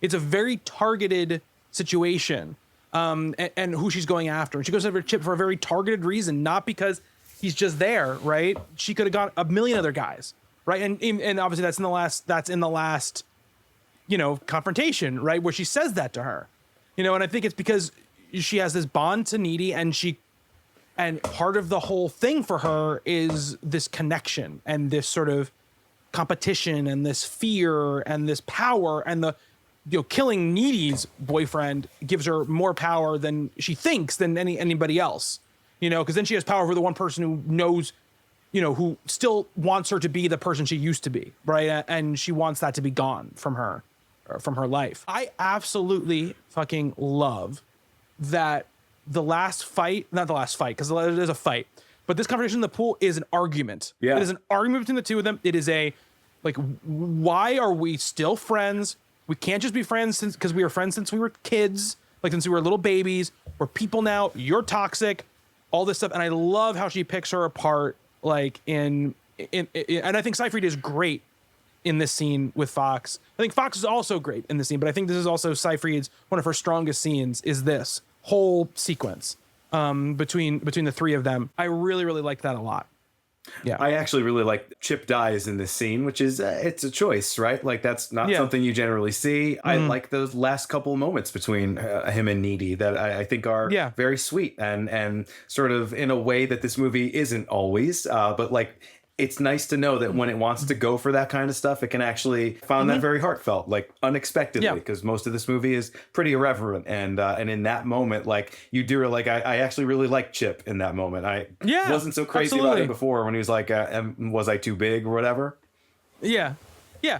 But I think it's good. It's this good thing of he's not perfect, right? He's not perfect. Yeah. But he's a good person. He's not he's a good person. Of her. He's not taking advantage of her. He actually genuinely loves her.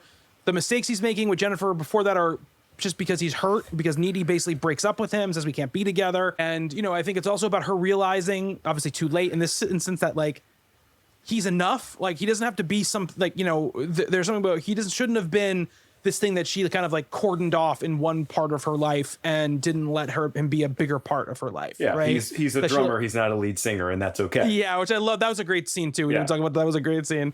Because also what I like about it is he's cool about it. Yep. He's kind of he's not offended. He didn't storm out.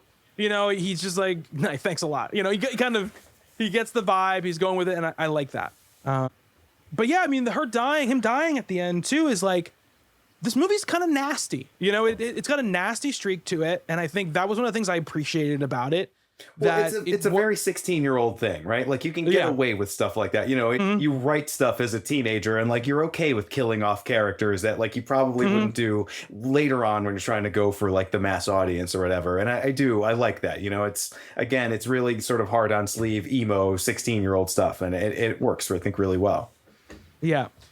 And then the final fight is in Jennifer's bedroom. And I think it wraps back around to what I talked about at the beginning, which is, I think it underscores what's so great about the movie and the little tiny shortcomings of the movie, which is, I think the concept of that fight is good. I think the meat of the reason and the stuff they're saying is good. There are just way too many in that scene. I think it's the most egregious scene, most egregious, Diablo Cody, one-liner. They're just throwing out one-liners. Yeah, as they're floating, levitating above the bed. Yeah, exactly. There's just too many. It just gets. We've all come to a head, right? And I am bought in to the metaphorical stakes of your movie at that point. I don't need you to deflate the tension with those kind of lines, because that's when it can feel a little bit of it almost feels like the opposite of self-confidence, right? It feels like self-consciousness in the script, where she's like, I don't know if people are going to buy this ending, so I'm going to throw my jokes in there, so at least people will be like, oh, it was funny, and I think that's the same problem people have with the weed and stuff. It's the same thing, right? It's the thing of it's can you believe this guy's doing this? Yeah. It has that vibe to it at times. And if you think about it, right, her other movie before this is Juno, and Juno goes completely in the opposite direction, right? The ending of Juno is so earnest and so sweet and so heartfelt, and it's just so nicely done and subtle in ways that the rest of the movie kind of isn't. And this one, yeah, it is. I agree with that completely, right? It's a little bit of Diablo Cody being like, grabbing you by the lapel, like, remember, this is a Diablo Cody movie, and it's not necessary. And I think it like emotionally be a lot more satisfying if we didn't do that here. I don't, even the sort of like hackneyed visual device of the BFF necklace, and she tears it. Like, how does that kill Jennifer exactly? Well, I think that's the. Well, it doesn't kill her. It weakens her, and then she like stabs her to death, and her mom comes in. That's a fun moment. Yeah, I think that's what I was saying before. The bond with Needy is really the last thing, like, kind of like keeping her strong, right? Even when she's the weakest, when she's at her weakest, she's still sort of like feeding off that energy, Needy's energy, and rip that off. Yeah, I think it's like a little symbolic obvious. moment. Sure. Yeah, there's a lot in this movie that's very obvious. I think that's the point of that moment, right? And then her driving the knife into her and the box cutter, right? What is like, this? You know what this thing does? It cuts boxes. And boxes. I was like, okay, Diablo. Yeah. I was like, I just hear her. I can see her at a computer, like, writing that line. Yeah, just cackling to herself a little bit. Yeah. So, and then we wrap back around to the asylum stuff or whatever, which, of course, the typical early or typical 2000s sensitive portrayal of mental illness in movies.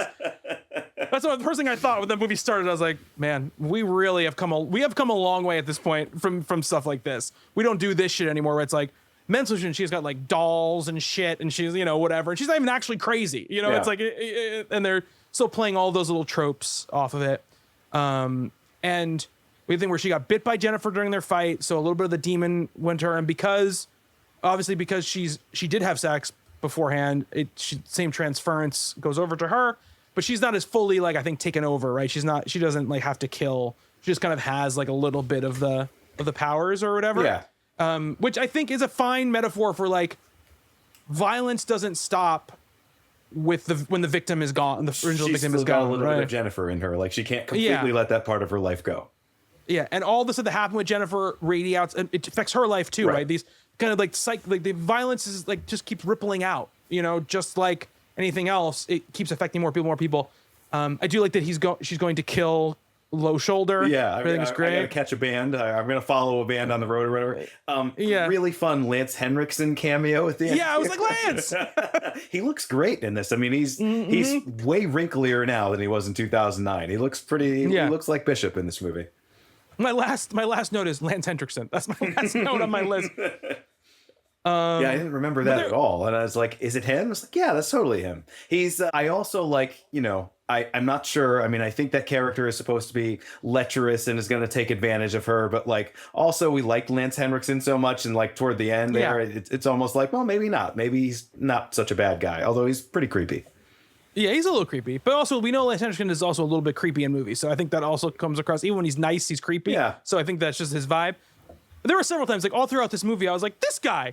when Chris Pratt showed up, I was like, what the fuck? Oh boy, we never see that character again. Yeah. No, because I think he dies in that fire. Yeah. I think that's why. Yeah. And he's giving. See, this is the thing. And so I'll say we've never talked about Chris Pratt. Obviously, we haven't done any movies with Chris Pratt in it.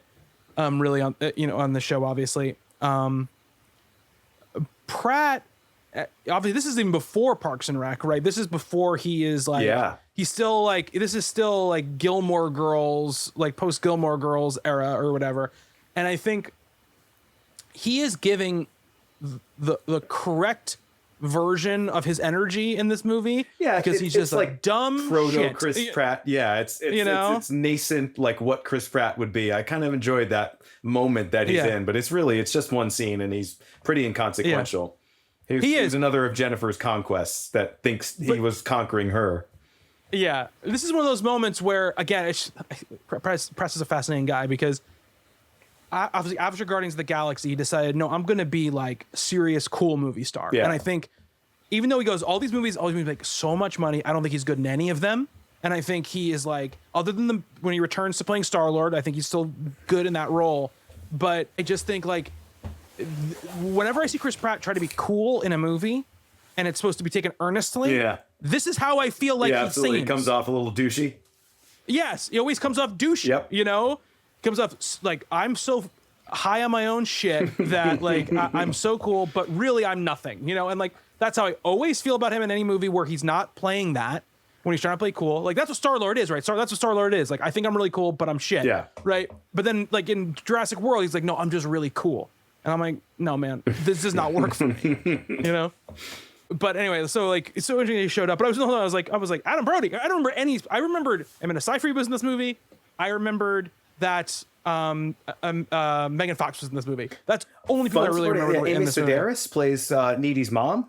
Needy's mom. Did not remember that. Nope, I didn't at all. Remember J.K. Simmons, and I love that, guys. No, pre-Whiplash, but post-Juno. Post-Juno. I mean, that's why he's in this movie, sure, right? Because of Juno. Yeah, he's. Yeah, I mean, I was just like, oh, there's all of these character actors that I love that are just popping up in this movie that are used really well in the right roles, in the right, you know, everyone is bringing the right energy. And I think the reason this movie really works is that I think everybody in this movie knows exactly what kind of movie they're in and is playing it the correct way. And we talked about this last time with Aeon Flux, how there are a couple people in that movie who just either don't know what kind of movie they're in or don't want to be the kind of movie they're in and are playing it either like it's below them or playing like they're in a different movie, right? And this movie, all the tone, everything is unified, and that has to do with script. I'm sure a lot of that was because Juno just come out and people were like, I want to be in the next fucking Diablo Cody movie. Are you kidding me? Like, I'm gonna be there. But I think, you know, all this is a soup that is put together by Kusama as the chef, right? She is directing the performances. She's managing that set. She's composing really, really good-looking shots. It's a good, like you said, it's a good-looking movie. Yeah, I think when she is. You're right. She's like the shepherd or the steward of this movie. Like, this is a Diablo Cody movie, much more than it's a Karen Kusama movie. But everything that is left to Karen Kusama, she does incredibly well. Right? The pacing is very good. I think the directing of the actors, as you're saying, is very, very good. The visuals are really, really nice. I forgot how good-looking a movie this was, and you know, the director is so responsible for that tone, and I think the tone of this is like people didn't get it, and you know, I think maybe still don't in some sense. Like, I really do think this one is ripe for that critical reevaluation, and people need to see it again. You need to go into it thinking, you know, this is 2009's Heathers. It's not the generic sort of horror thing, because there was so much of that at the time too. Like, this was the era of like the teenage horror movie, you know, the Lionsgate, like, this is going to come out opening weekend, make, you know, $40 million or something like that for the high school crowd, and then be gone, and then, you know, have like a nice shelf life on DVD or whatever. This is not that. It's so much more fun. It's so much smarter than that. And I really, you know, it sucks that this was not, like, Karen Kusama needed this to be a hit and it wasn't. And, you know, again, she's kind of in movie jail, as we were saying last time after Aeon Flux, and it's like, she really shouldn't be. She does a really good job here. Like, there is nothing that's wrong with this movie that's Karen Kusama's fault, and it's just, like, for everyone involved, everyone is working, like, where they should be. Megan Fox is working where she should be, and I don't know, underappreciated movie. I really feel like it. And I was hoping I would feel that way. I didn't want to go into this remembering that I liked it, remembering that I was rooting for it at the time, and I felt bad that it didn't do well. And I felt like I might see it, you know, now in 2024 and be like, oh no, this actually did suck. Like, I was wrong about this. I think it was actually better on my final. It took me a while to get to a second viewing of it, but I'm glad I saw it again. And I look forward, like, this is one that I think is going in the rotation for me. I'm not a big rewatcher of movies, but like, this is one that, like, if anybody ever mentions it and be like, you know what, you should see it again. And I think I want to see it again too. Yeah. I mean, it's funny too, right? Because I think we mentioned the Diablo Cody thing at the beginning about how she was already in this backlash. Right. I think too, there's a world where if this is her first movie, right, and not Juno, right, I think this movie is received also completely differently, right? Because it's a movie like other movies at that time, like Slither or I love Slither. You know, but it's that type of movie where it's like, yeah, obviously this is a comedy and people would have picked it up in that sense, right? And would have been like, this is funny, you know, scathing, you know, satire of horror movies and, you know, and high school culture or whatever. And it'd be like, you got to see this thing, right? And without the expectations of, like, or the baggage of this is a Diablo Cody thing and it's going to have all these lines, you know. Well, like, how because did of this movie not hit? Like, this is a movie for the smart, cool kids, right? Like, what Diablo Cody probably was as a teenager. Karen Kusama says, this is the movie I wanted to see when I was 16. You know, Yeah. this daughter of like intellectuals who like had seen a bunch of films before and was like literate in that way. And, you know, probably had a lot of friends. Like, she wasn't a nerd in school, right? But she was also intellectually kind of at a higher level. Like, there's a lot of kids like that. And I feel like this was a movie for them that they completely missed out on, and the ones who went to see it were like, you know, the Friday night shitty PG-13 horror movie crowd, and that's unfortunate. Well, I also think, right, that I think that the cool kids also didn't give a shit about Diablo Cody at that time. And I also think Megan Fox is also another thing where it's at the time a little bit of a, you know, you're maybe garnering a more wrong attention, more bad attention than good attention. Fair enough. Because she is known as just the hot girl who can't act from, you know, from Transformers. And it's like, are you just shoving this actor down our throats because you've decided they're going to be the next big thing? We haven't agreed to this, right? At this time, right? You also remember this is where we are cresting right in the middle now. On horror, though, between we are kind of, the Saw thing is sort of like is dipping, and the Paranormal Activity thing is starting to rise. Sure. Right? Yeah. I think we're 3 Paranormal Activity movies in at this point, 2 at this point when this movie comes out. Yeah. And we're at least 4 or 5 Saws by 2009. I think. Oh yeah, 5. for sure. Yeah, they're once a year. And so we are not in this zone with horror movies, right? And you said the movie is advertised as a straight up horror movie, right? It's not and this time torture porn and found footage are the things that garner a lot of attention, and not stuff like this, right? We are kind of moving out of this world, or this world is inhabited in a much lower scale. Like, we're talking like, you know, movies like Hatchet and Tucker and Dale versus Evil, which are like really good movies and funny, you know, but made for small, a cult audience and niche audience. Yeah, I love both of those movies. Me too. I love both those movies too. This movie fits right into that like bucket, you know, for me. Niche, for sure. You know, and you're obviously now, I think, you know, you're 5 years past Shaun of the Dead, which is, you know, again, more outwardly comedic and pitched as a comedy, you know, and obviously highly loved at this point. But you just have a confluence of a lot of things that are just not, the market isn't prepared, right, for this movie to come out, and they don't know how to sell it. And we end up at this point, the production company that had financed it the shingle is dead, you know, so it's like, what, you know, then it's put on Fox Searchlight, and I'm sure Fox Searchlight was like, what the fuck are we gonna do with this thing?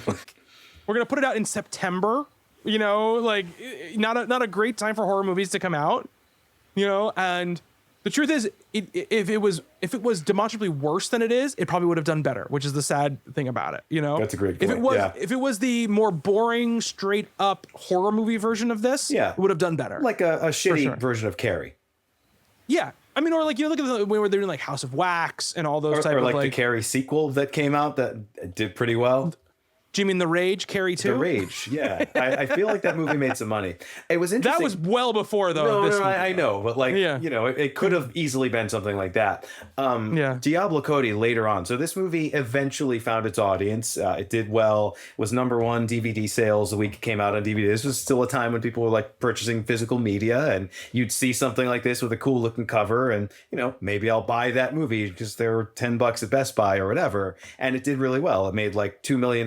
$1.8 million, I think, in the first week it came out on DVD. And Diablo Cody's like reaction to that was not like, oh, good, people are finally seeing this movie. It was more like, where the fuck were you when this was out in theaters? And that's interesting. You know, I feel like that's pretty raw and honest. And I like that she said that, right? I like that she, you know, wasn't just like grateful that like, oh, you're seeing this movie now when it's like kind of less important. And you know, after all the stuff that we had to go through when this came out and was a bomb, it was kind of notoriously a failure, and like now it's finding its audience. Oh, whoopee, you know. And it's like, I'm kind of with her on that. Yeah, absolutely. It opened 5th its opening weekend, September 18th, 2009. Not a good thing. Not at all. And the movie that beat it out for fourth, something called Love Happens with Jennifer Aniston. Like, what the hell is that? Is that a real movie? Like, that doesn't sound real. Isn't that with is that don't one of the most? No, it's Aaron Eckhart. Oh, I love that guy. I'm just looking it up right now. Directed by Brandon Camp. Who the fuck did Brandon Camp? And he made a Benji remake. He made Dragonfly With Kevin Costner. With Kevin Costner. Yeah. Anyway, another box office smash. Yeah. Yes. Yeah. Like I wanted to know. So there's this was Cloudy with a Chance of Meatballs came in number one, which fine, family friendly movie that based on a popular book. That makes sense. There's a Tyler Perry movie, which those usually open pretty strong too. I think that came in number three. Put it out. The Informant with Matt Damon. That was number two. Yeah. Oh, wait, let me look. Let me do it right now. Let's see here. Yeah, Cloudy with a Chance of Meatballs opens number one at $35 million. I mean, that is a stone cold hit for Sony Pictures, that movie. It ends up making 24 domestic, 111 international, so 236 total. They obviously make a sequel to that movie. Number two is The Informant. Yes, that's Soderbergh, right? Yeah, I think so. It's a Steven Soderbergh film with Matt Damon. If I'm thinking of the right thing, yeah. Yeah, it opens to $14 million. It ends up only making about $33 million domestically. But it makes a bunch on DVD and Blu-ray. I Can Do Bad All By Myself, which you mentioned, the Tyler Perry movie, that opens at number three. Opens to $11 million. That's an Medea movie, so it ends up making $51 million, which is still good. Multiplies 4 times off its opening weekend, which is really strong. Very low production budgets on those two. And he had like a 10-picture deal with like Lionsgate at the time, and he was just rolling in money. Yeah. Love Happens, like we mentioned, opens at $10 million. I want to, crazy. I want to meet one person who remembers Love Happens. Yeah, I don't know. It also has that poster that every movie of its kind had at that time. Jennifer's Body, we said, opens at number 5. And then the other movies in the top 10, we've got in its second weekend the animated film 9, not the Rob Marshall adaptation of the musical. I love that movie. It's guilty pleasure for me. What, the Rob Marshall movie or this animated movie? The Rob Marshall movie. I've always wanted to see that animated movie 9. I think it came out the same year too. Weren't they both like 2009? They came out the same year. Yeah. Yes, they came out the same year. Kind of confusing. I have to strongly disagree with you about that 9 movie, but that's fine. I own that on Blu-ray. It's been a long time since I watched it, though. I think Rob Marshall has made one good movie his entire filmmaking career. In its third weekend, Inglourious Bastards, it's made 5. Sorry. Wow, right. That came out in August of that year. Yeah, sorry, it's in 5 weeks of release at this point. 5 weeks of release. It's made $111 million. That's going to go into nominate a bunch of Oscars. All About Steve is at number 8. Sorority Row, talk about horror, schlocky, stupid horror movies. Yeah. It's going to make less money than Jennifer's Body, so we can at least have that. But another horror movie is at number 10 in its fourth week of release. The Final Destination has made $63 million so far, and will go on to make 66 and 187 worldwide. That is a franchise that I have affection for, even though several of them are quite bad. The Final Destination. They have their moments. They do have their moments. I will not drive behind a log truck on the highway anymore. Every time, I'm like, Final Destination. David R. Ellis, rest in peace. That guy was awesome. Yeah. The second and the third one are quite strong, I would say. Yeah. Of those I will movies. also never go in a tanning bed thanks to those movies. No, oh my God. I occasionally look up at the high shelves at Home Depot. Like, I think I'm going to stay in the middle of the aisle. Yeah. Whenever I go into a closet that has like a lot of stuff, I'm like, this looks like that Final Destination closet. When they're like, let's put all of the terrible stuff in this one closet. I wish, that movie's a lot of fun. If the Final Destination movies had just completely foregone plot, if they had been just completely abstract and just did the Rube Goldberg like killing sequences, I'd have so much more fun with them. Like, everything in between those is just like completely meaningless and pointless and not fun. And those sequences are just pretty much all fun. Oh, they're great. I mean, that's the great thing about the second Final Destination movie is the first one is not good because the first one, it takes itself so fucking seriously. It's from the X-Files guys. It's gonna go in for that tone. Yeah. And the second one is like, no, we know how ridiculous the death scenes were, but they're ridiculous in an awesome way. And if the whole tone of the movie around them fits the tone of those scenes, then that's the winning formula, right? And that they were absolutely right. That movie completely won me over on because I really did not like that first movie, and the second movie I was like, this rules. Yeah, I thought the first one was okay, but the second one is really where the franchise kind of found its voice, as it were. Yeah. Yeah. And then the third one you put Mary Elizabeth Winstead at in the lead. So, she always brings like a certain amount of, I think, authenticity and like, and she's another person who's great at just saying bullshit and it sounds good. And I was just like, look, let's do the great kills. I really That's like all I her want to as John say. McClane's daughter. No, I don't think anyone's ever said that before. No, Brian Verderosa, our mutual friend Brian Verderosa has said that before.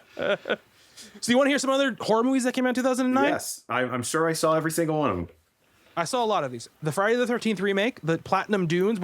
I forgot about the Platinum Dunes era the remake, of horror movies. The very brown, saturated Platinum Dunes horror remakes. Yes. Sometimes looked visually very nice. Yeah. Often were kind of hollow. That first Texas Chainsaw remake, Not I think, is bad. pretty good. Yeah. It's pretty fun. Looks really nice. Misses Friday the 13th point, remake but misses the point. Yeah. They all miss the point. They all miss the point. The Friday the 13th remake totally misses the point. He has like a little trap cave that he brings people in. He's shooting bows and arrows at him. I'm like, Jason can't shoot bows and arrows. Massive. Like I mean, maybe I'm misimagining this movie, but I remember Jason like bigger than Kane Hodder. Like he's just like the most jacked diesel dude ever. And I don't know. I thought they brought back one of the guys to play him in that movie. Maybe they did, but I feel like they put like a muscle suit on him, like underneath it. My biggest thing was like he was like shooting bows and arrows at them. Yeah. I'm like, this is not. They can't do that. Yeah. The whole point of these movies, they gotta be right up close when they kill him. And then like I think one of the worst ones is that Nightmare on Elm Street one, because that one really misses. Still haven't Jackie seen it. Yeah. And Jackie Earle Haley, great choice for casting it, and they just totally missed the point.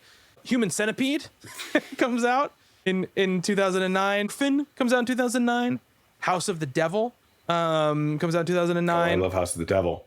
The Last House on the Left remake, which is a pretty good remake, I would say. Yeah. Drag Me to Hell comes out. Speaking of misunderstood horror comedies playing themselves off as horror movies and that disappointing the horror audience. Yeah. Well, that movie rules. And that was one that I went into it thinking, oh, this movie's going to be like terrifying, and it's real silly. It's like Evil Dead 2 silly, and like I think if I had gone into it expecting Evil Dead 2 silly, I would have liked it more. And in time, I've come to appreciate it. I love that movie because I was hoping, I was like, I hope this is like Evil Dead 2. Yeah, no, I hoping when I went more to see like it. Evil Dead 1, and it totally isn't. Yeah. To be fair, he's like never made a movie like Evil Dead 1 ever again. No. But so we got a bunch of like we got some crap too. The Unborn, The Haunting in Connecticut. Speaking of Kyle Gallner, I live in Connecticut. I have my entire life. I still haven't seen that movie. Oh really? I saw it in the movie theater. Really? It's not good. I saw the Fourth Unborn Kind in the movie theater. Oh really? Yeah. Is that the oh god, is that the one with Gary Oldman? Isn't it? And it's like a Jewish. It's a Dybbuk. It's based around Judaism, and right? The lead actress in that, who I don't think has been in anything else, is absolutely gorgeous. And the movie knows it, but like literally, there's nothing else notable about it. Gotcha. The Fourth Kind, which mostly known to the fact that at the beginning it has like Mila Jovovich being like, "This is a true story," and it wasn't a true story at all. They made it up. Rob Zombie's Halloween 2. Which is not great, but is better. I think better than the first Halloween remake. Heard that. It has some interesting I haven't stuff. seen it, but yeah, I've seen a couple of clips, the horse and everything, and like I feel it's got some cool kills. Yeah, I feel like this year I need to finally just give in and check that one out. It's got this one sequence where you see, which I've never seen in a slasher movie before, where the main character comes in to a place where a murder has happened, and then she's like walking through where all the blood is, and then you're seeing like a flashback to how the murder actually happened. It's so good. It's such a good, interesting like way it happens. Our movie Pandorum came out in 2009. Oh, I love Pandorum. I love Pandorum. Zombieland came out in 2009, which is very interesting, right? That speaking of, that's just like a straight up comedy, right? And I think that probably comes out August, I think, of that year, which comes out before Jennifer's Body, which probably does not seed the ground very nicely. My Bloody Valentine 3D comes out that year. It's fun in theater. Sorority Row, we talked about. I saw that in theater as well, in 3D. Dead Snow comes out that year. The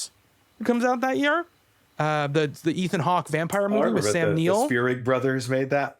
Yes, they did. That's absolutely right. That's really Rec 2 comes out that year. I didn't see it in 2009, but good sequel to the Spanish language horror film, which I really like a lot. So yeah, it was an up and down year, but it had some good horror movies in 2009. It's a shame what happened to Jennifer's Body, though. It is. Splice came out in 2009. Splice. That's Nimrod Atal. Is that a director? No, that's Vincenzo Natali. Yeah, director of Q, which is that's right, the cult classic that it should be. Yes, love Q. Absolutely, agreed. Definitely that Q. One of the first movies I worked at a video store. I started working at a video store when I was 15. One day, was just in the video store, and I was like, "What is this?" And I just rented it and watched it. I was like, does anybody else know about this movie? That this movie exists? What this movie is? Then when you couldn't ask anybody except people that you knew. Yeah. Well, right. And there was a lot of low budget sci-fi horror stuff on the shelf at the time, and that just happened to be an actual good movie. Yeah, absolutely. Definitely caught us by surprise. So you worked in a video store. I did like about 6 months at Blockbuster when I was in college, but I was a very good college student, and I was a very good like party or fraternity brother guy. I was a very bad employee of any place I worked at. Like I put 100% of myself into everything but my jobs during those 4 years. So I did get some in high school. So that was nice. In high school, I worked at like a mom and pop video store. Oh, that's cool. That's more fun than the corporate place that I was. And, the managers would only work during the day and then basically would just leave the store to tend to these, fucking teenagers all night, which is crazy. Did you write a terrible script about your experiences there? I know you did. 100%. I'm sure it was fine. I'm sure it was better than most, but. No, it was terrible, Nick. I don't have any qualifications about it. Just like every young white millennial boy's scripts, Absolutely. They all had something to do with working at a video store. Yeah. Well, I made it into a script that I made as a student film. We all made Clerks. Yep. We all saw Clerks. So the managers there wouldn't work at night, so they would leave it like free range for the kids to run the store. And they gave you certain permissions, like in the computer system, and so you could only check out a certain amount of movies, and you couldn't check out any like super new releases or whatever, and all this other stuff. And one day, because I would come in for my shift at 4 o'clock or whatever, and they'd be leaving. And one day they forgot to sign themselves out of the computer. So I went into my profile and gave myself like completely open permissions to do anything I wanted. So I could check out my own movie, because it was somebody else had to check out your movie for you. You couldn't check out your own movies, all that kind of stuff. I gave myself all open permissions. I could do whatever I want. I could set my movie not due for 90 days or whatever the shit, And so I was just taking like bags of movies home to me at night. And one day I came in and they were like, Bobby, how come you have all these permissions on your profile? Because apparently they were looking through stuff or whatever. And I was like, I don't know. Like, how would I ever have access to that? There's like, you can't prove anything. Nothing you can do. Only you can prove is if you were negligible and left your sign in, and then who's going to be in trouble then? Huh? I liked working at a video store, though. That was a fun job. And then I worked for 2 months at a Blockbuster when I was in college, only to make enough money to go on a trip to Las Vegas that we were going on. I needed spending money for the trip to Las Vegas we were going on. I was there for 2 months, never came back. I was there, though, when they eliminated late fees. I came in one morning and they were like, you have to watch this video from the CEO of Blockbuster. And it was like, we're like, I was like, okay. Deal, they're like, huh? And dude, they didn't give anybody any notice. We walked in that morning and they were like, late fees are done. They're done.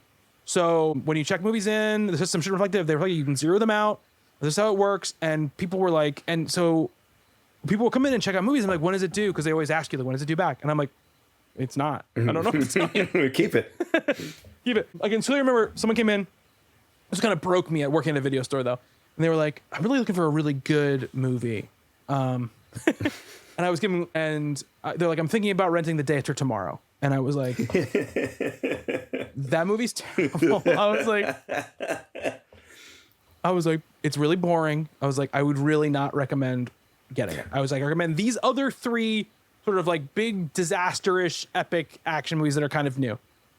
They walked around for like 10 minutes. They came back with The Day After Tomorrow and checked out The Day After Tomorrow. And I was like, okay. Yeah, I guess that was the other thing too. Because like I wanted to be that guy. It was like, here's my amazing recommendations, and nobody was listening to them, but whatever. Yeah. I got to see Wet Hot American Summer before anybody else I knew. So that was cool. Yeah. Those were cool things. Like they would like, the new release would come in like for that Tuesday or whatever, and they'd come in on like a Friday, and that weekend you could take them home and watch them because they kind of wanted you to watch them, so you would know what you're doing. Recommend them to people. And I remember Napoleon Dynamite coming out, and it had been like this indie darling. I was all tuned into like Ain't It Cool News and all these things at the time, so I was like, I'm ready for this movie. It's gonna be hilarious. It's gonna be the funniest movie I've ever seen in my life. And I watched it, and I was like 40 minutes into it, and I was like, this shit's terrible. I was like, what are people talking about? At the end with the dance, all this stuff happened, and I remember talking to my buddies who had seen the movie already. I was like, you like this movie? Like, yes, you think the dance was funny? I was like, by the time the dance happened, I wanted to run out a window. Yeah, I was in the minority about that one too. I thought it was a little overrated. I also like that came out like really, really close to Garden State, and I don't know why I always kind of associated those two movies like together. And I really liked Garden State, and I saw that first, and I was like, okay, this is going to be another one of those like sensitive indie comedy dramas about quirky characters, and I guess that's what it is, but definitely not in the. I don't know if it's sensitive. I think sensitive might be the. But I haven't seen it since I think I watched it the first time, and I was so turned off by it, I never watched it again. I've seen it since then. I mean, it doesn't get a lot better, but like, I think if you see it with people who really like it, I think I was probably definitely convinced to enjoy it a little bit more than I did the first time. But I remember the first time there's one laugh in the middle. I liked when he chucked the superhero out the window on the string. I thought that was really funny, and I was like, okay, if we can have 90 minutes of that kind of stuff, I'm down. But it's really not that. It just felt like it was one of the things I talk about this a lot and make this reference a lot when I'm talking about certain movies, especially back then, was that it really felt like you walked into a conversation with a bunch of friends who were all had like really hilarious inside jokes they were sharing with each other, and they're all laughing. And you're just like, I don't know what's going on. I don't get it. Why? What's so funny about this? And at that time, I was like, whatever, I was 23, 22, whenever that movie came out. I don't remember, 21, something like that. It was 21. I think I was 21 when that movie came out. I was such a little shit about movies I didn't like. You know what I mean? I was just like, if you like a movie I don't like, I'm going to make you feel bad about it. Like, I'm going to like be like, what is wrong with you as a person that you don't like this movie, I don't miss my taste is the only taste. We've all been there. I think anybody who does what we do and who thinks like we think, they had that phase, and hopefully you grow out of it. I mean, some people don't, and I feel like we have. No, they don't. I definitely have. I am like, I'm so much more, and the thing is, like, sometimes I think about I should rewatch it because I'm also so much more open now to like weird shit, and I didn't used to be. I used to be open to a very specific kind of weird shit when I was younger, and now I'm much more open to like all kinds of weird shit, that I would have passed discounted. So I feel that's one thing I'm very happy about. Can I recommend to you then, after you watch Napoleon Dynamite, Jared Hess's, I think it's his third movie. He did Napoleon Dynamite, then he does Nacho Libre in like 2005. If you tell me to watch Gentlemen Broncos, I'm gonna fucking kick you in the face. Gentlemen Broncos, there's something about it's not a good movie. It's not funny all the way through, but there's a couple of scenes in that movie that are fucking side splitting, and I will defend it to the death. There's about 7,000 movies I'm going to watch before I watch Gentlemen Broncos.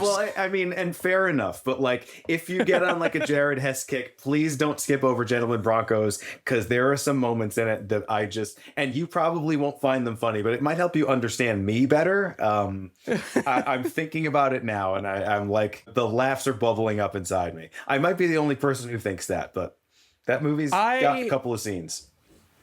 There is a certain, it's funny, we're talking about critical reappraisal, so this kind of fits in with the Jennifer's Body conversation. We're talking about Jennifer's Body, aren't we? Yeah, there's always been a certain kind of humor that I just don't jive with, and I feel like, the whole like Danny McBride-averse of TV is very much sort of like a cousin to the Jared Hessness. I think Jared Hess has something to do with some of the Danny McBride stuff as well. David Gordon Green, but I see where you're coming from with that. It just has never been a thing that I really found really funny. And so as stuff like Diablo Cody has always been stuff I found very funny, and I think that it's obviously to each their own. It's like one of those things where I understand why people don't like that language and those type of jokes, but for me, that's like the kind of shit I love. And I will accept a lot of artifice for really clever language. I guess that's one of my weaknesses. And I think part of the reason why the other humor doesn't work for me is because it's about the opposite of that, right? It's more about energy and it's like a stupidity, like an Adult Swim kind of like, anti-comedy almost. Which has also never been a thing that I've really been like. See, I'm hit and miss with that. So like Tim and Eric and the Eric Andre show and those kinds of things. Like there are times when I think that's hilarious, and there's times when I just I think it's too much and it's dumb rather than just trying to appear dumb kind of thing. But I don't know. But then I love Tim Robinson. Like I think Tim Robinson is like the funniest person. In the world. Sloppy Steaks, one of the funniest things I've ever seen in my life. I love that guy.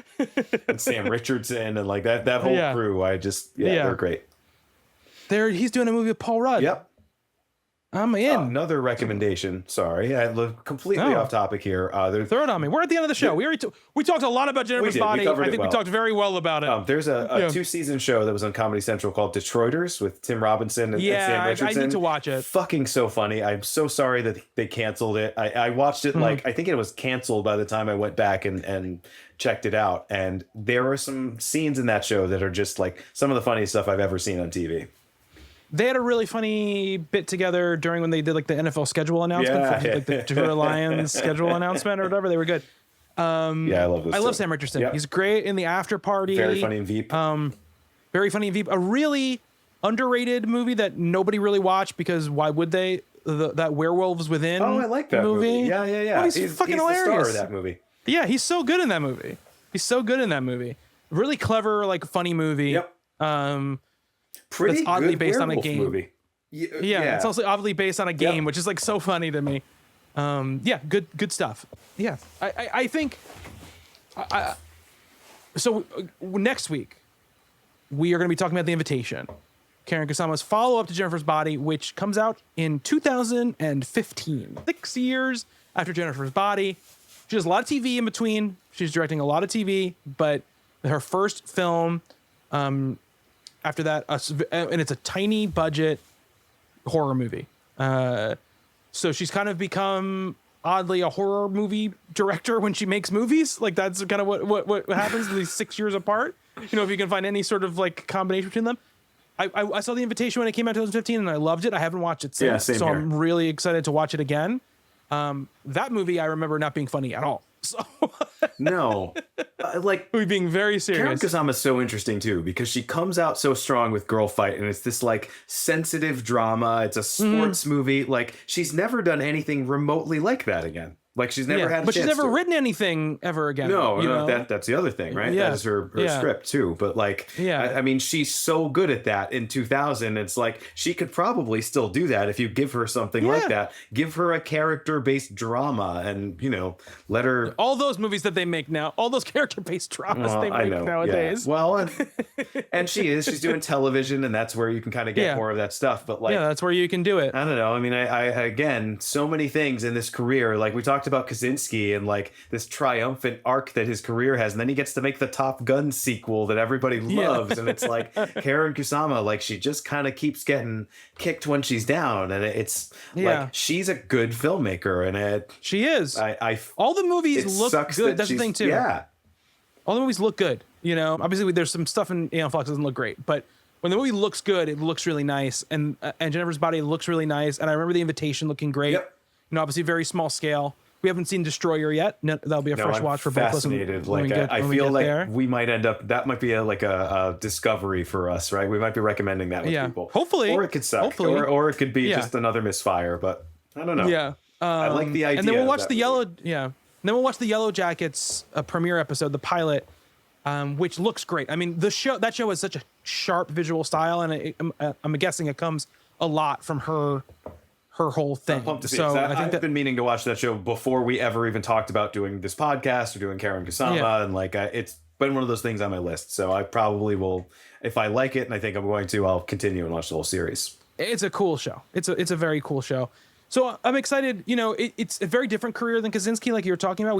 It's hard. You can't really map it, right? Because there's such these long breaks, and it feels like the shots she gets are her sort of forcing her way back in, and then they don't hit, with the way that they want them to, and then she has to force her way back in again.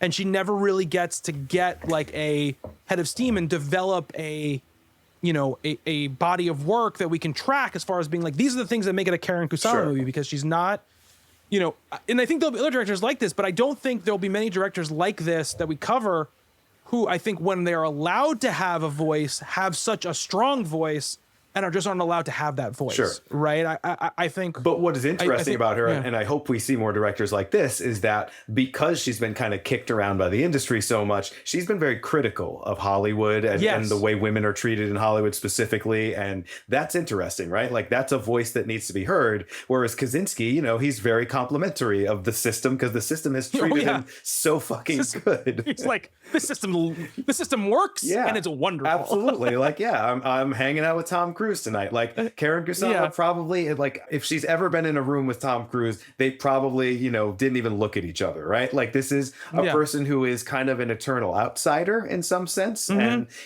clearly has the chops to be an A-list filmmaker, and they just won't let her take that step. And so she's been, the vitriol that she's expressed is not only, I completely sympathize with her, and I just think it's interesting, right? Like she is allowed to say things that a Joseph Kaczynski, smart guy, an interesting interview and kind of visionary filmmaker, but he'll never say that, right? He's not going to shit on Disney because they gave him his big break, right? He's not going to criticize Tom Cruise and Skydance and Paramount because, they are continuing to let him make these huge budget, like gigantic scale movies that he's very good at. And I don't know, it's interesting. Like the one time Karen Kusama had something like a shot like that with Eon Flux, like we saw how that turned it out. They cut the budget in half and took the movie away from say this, the first three movies do have one thing in common, right? They're all sort of centered around, female protagonists, and they all center around people who, are treated a certain way by society. Yeah, I mean, they're all feminist movies in one way or another. Yes, in one way or another, they are. The Invitation, as far as I remember, is a male lead, as far as I remember from watching. I know there are female characters in it. Yeah, it's more of an ensemble piece. It's been so long. I just remember I really liked it. I remember it has an ending that I thought was just brilliant, and I remember very little else. Well, there's one visual from that closing sequence that sticks in my head to this day, but I'm very excited to see it again. I'd like to show my wife. Yeah. I think she would like it a lot. We haven't really... Well, she saw Jennifer's Body with me in 2009. She was mostly disappointed with it. What surprised me about Kusama, and maybe I have to go back and look at the stories about when they were picking directors for movies like this. She's on those lists and just doesn't get them. But like, it feels like not because she's the right director for it, but because it was kind of Hollywood shorthand at the time. These like YA like franchise movies. With the female leads, like a Divergent. They never called her for a Twilight movie. Yeah, or Twilight or like Hunger Games. Sure. Yeah, or a Scorched Trials or a Divergent Allegiant. I love a movie. Yep. Yeah. The Maze Runner, the Scorched Trials. An Allegiant Divergent whole type of situation. Maybe they did. She was like, "No, I don't want to do this." That's what I mean. Maybe if you read those stories, they're like, well, who are the directors upward? Karen Kusama, whatever, and she turned whatever. Also one of the things maybe it's just like, her vision is too strong and they want somebody who's going to fit into like a mold or whatever like that, But it just seems like those would be the kind of places where she would have popped up. It's weird. Like, again, maybe it's because probably she's a very particular, exacting filmmaker that she never was on those lists for like, who's going to direct Captain Marvel? Right. Like, or whatever, like those Marvel Well, because she probably like, would have wanted to make it subversive in some way, and you just could not, like, there's no wiggle room for stuff like that, So she would have had to either really stealth it, really sneak that in, or, those movies are pretty simplistic. Yeah, absolutely. And she is not a simplistic filmmaker. But just one of the things where, like, it's interesting that, like, not even in those places do you hear her name brought up as, like, being, to get her back her foot in the door, Because if you make a successful movie, often you'll at least get to make another movie, and it just feels like she doesn't even get to go on that sort of journey. Not that I want that for her to end up like, a filmmaker that has like an interesting movie and then ends up directing a franchise movie and never escapes that orbit, which happens to a lot of people. But, who knows? It's funny because she's never made like Aeon Flux is kind of a disaster, but she's never made like a real out and out disaster. Like she's never made like The Book of Henry or whatever the fuck. And Colin Trevorrow still gets to make Jurassic World movies, so I don't understand what that's all about. But anyway, talk about The Invitation next week, which I think is a rock solid rock solid movie, and I'm excited to talk about it. Close it out with Yellow Jackets, and then when we're doing the Yellow Jackets episode, we'll announce our... What about Destroyer? We are going to watch Destroyer, right? Oh, Destroyer. Yeah. I'm sorry. I'm so excited for Destroyer. I'm sure I'm completely misplacing that, but yeah. Destroyer, and then the Kasama bonus where we'll talk about Yellow Jackets.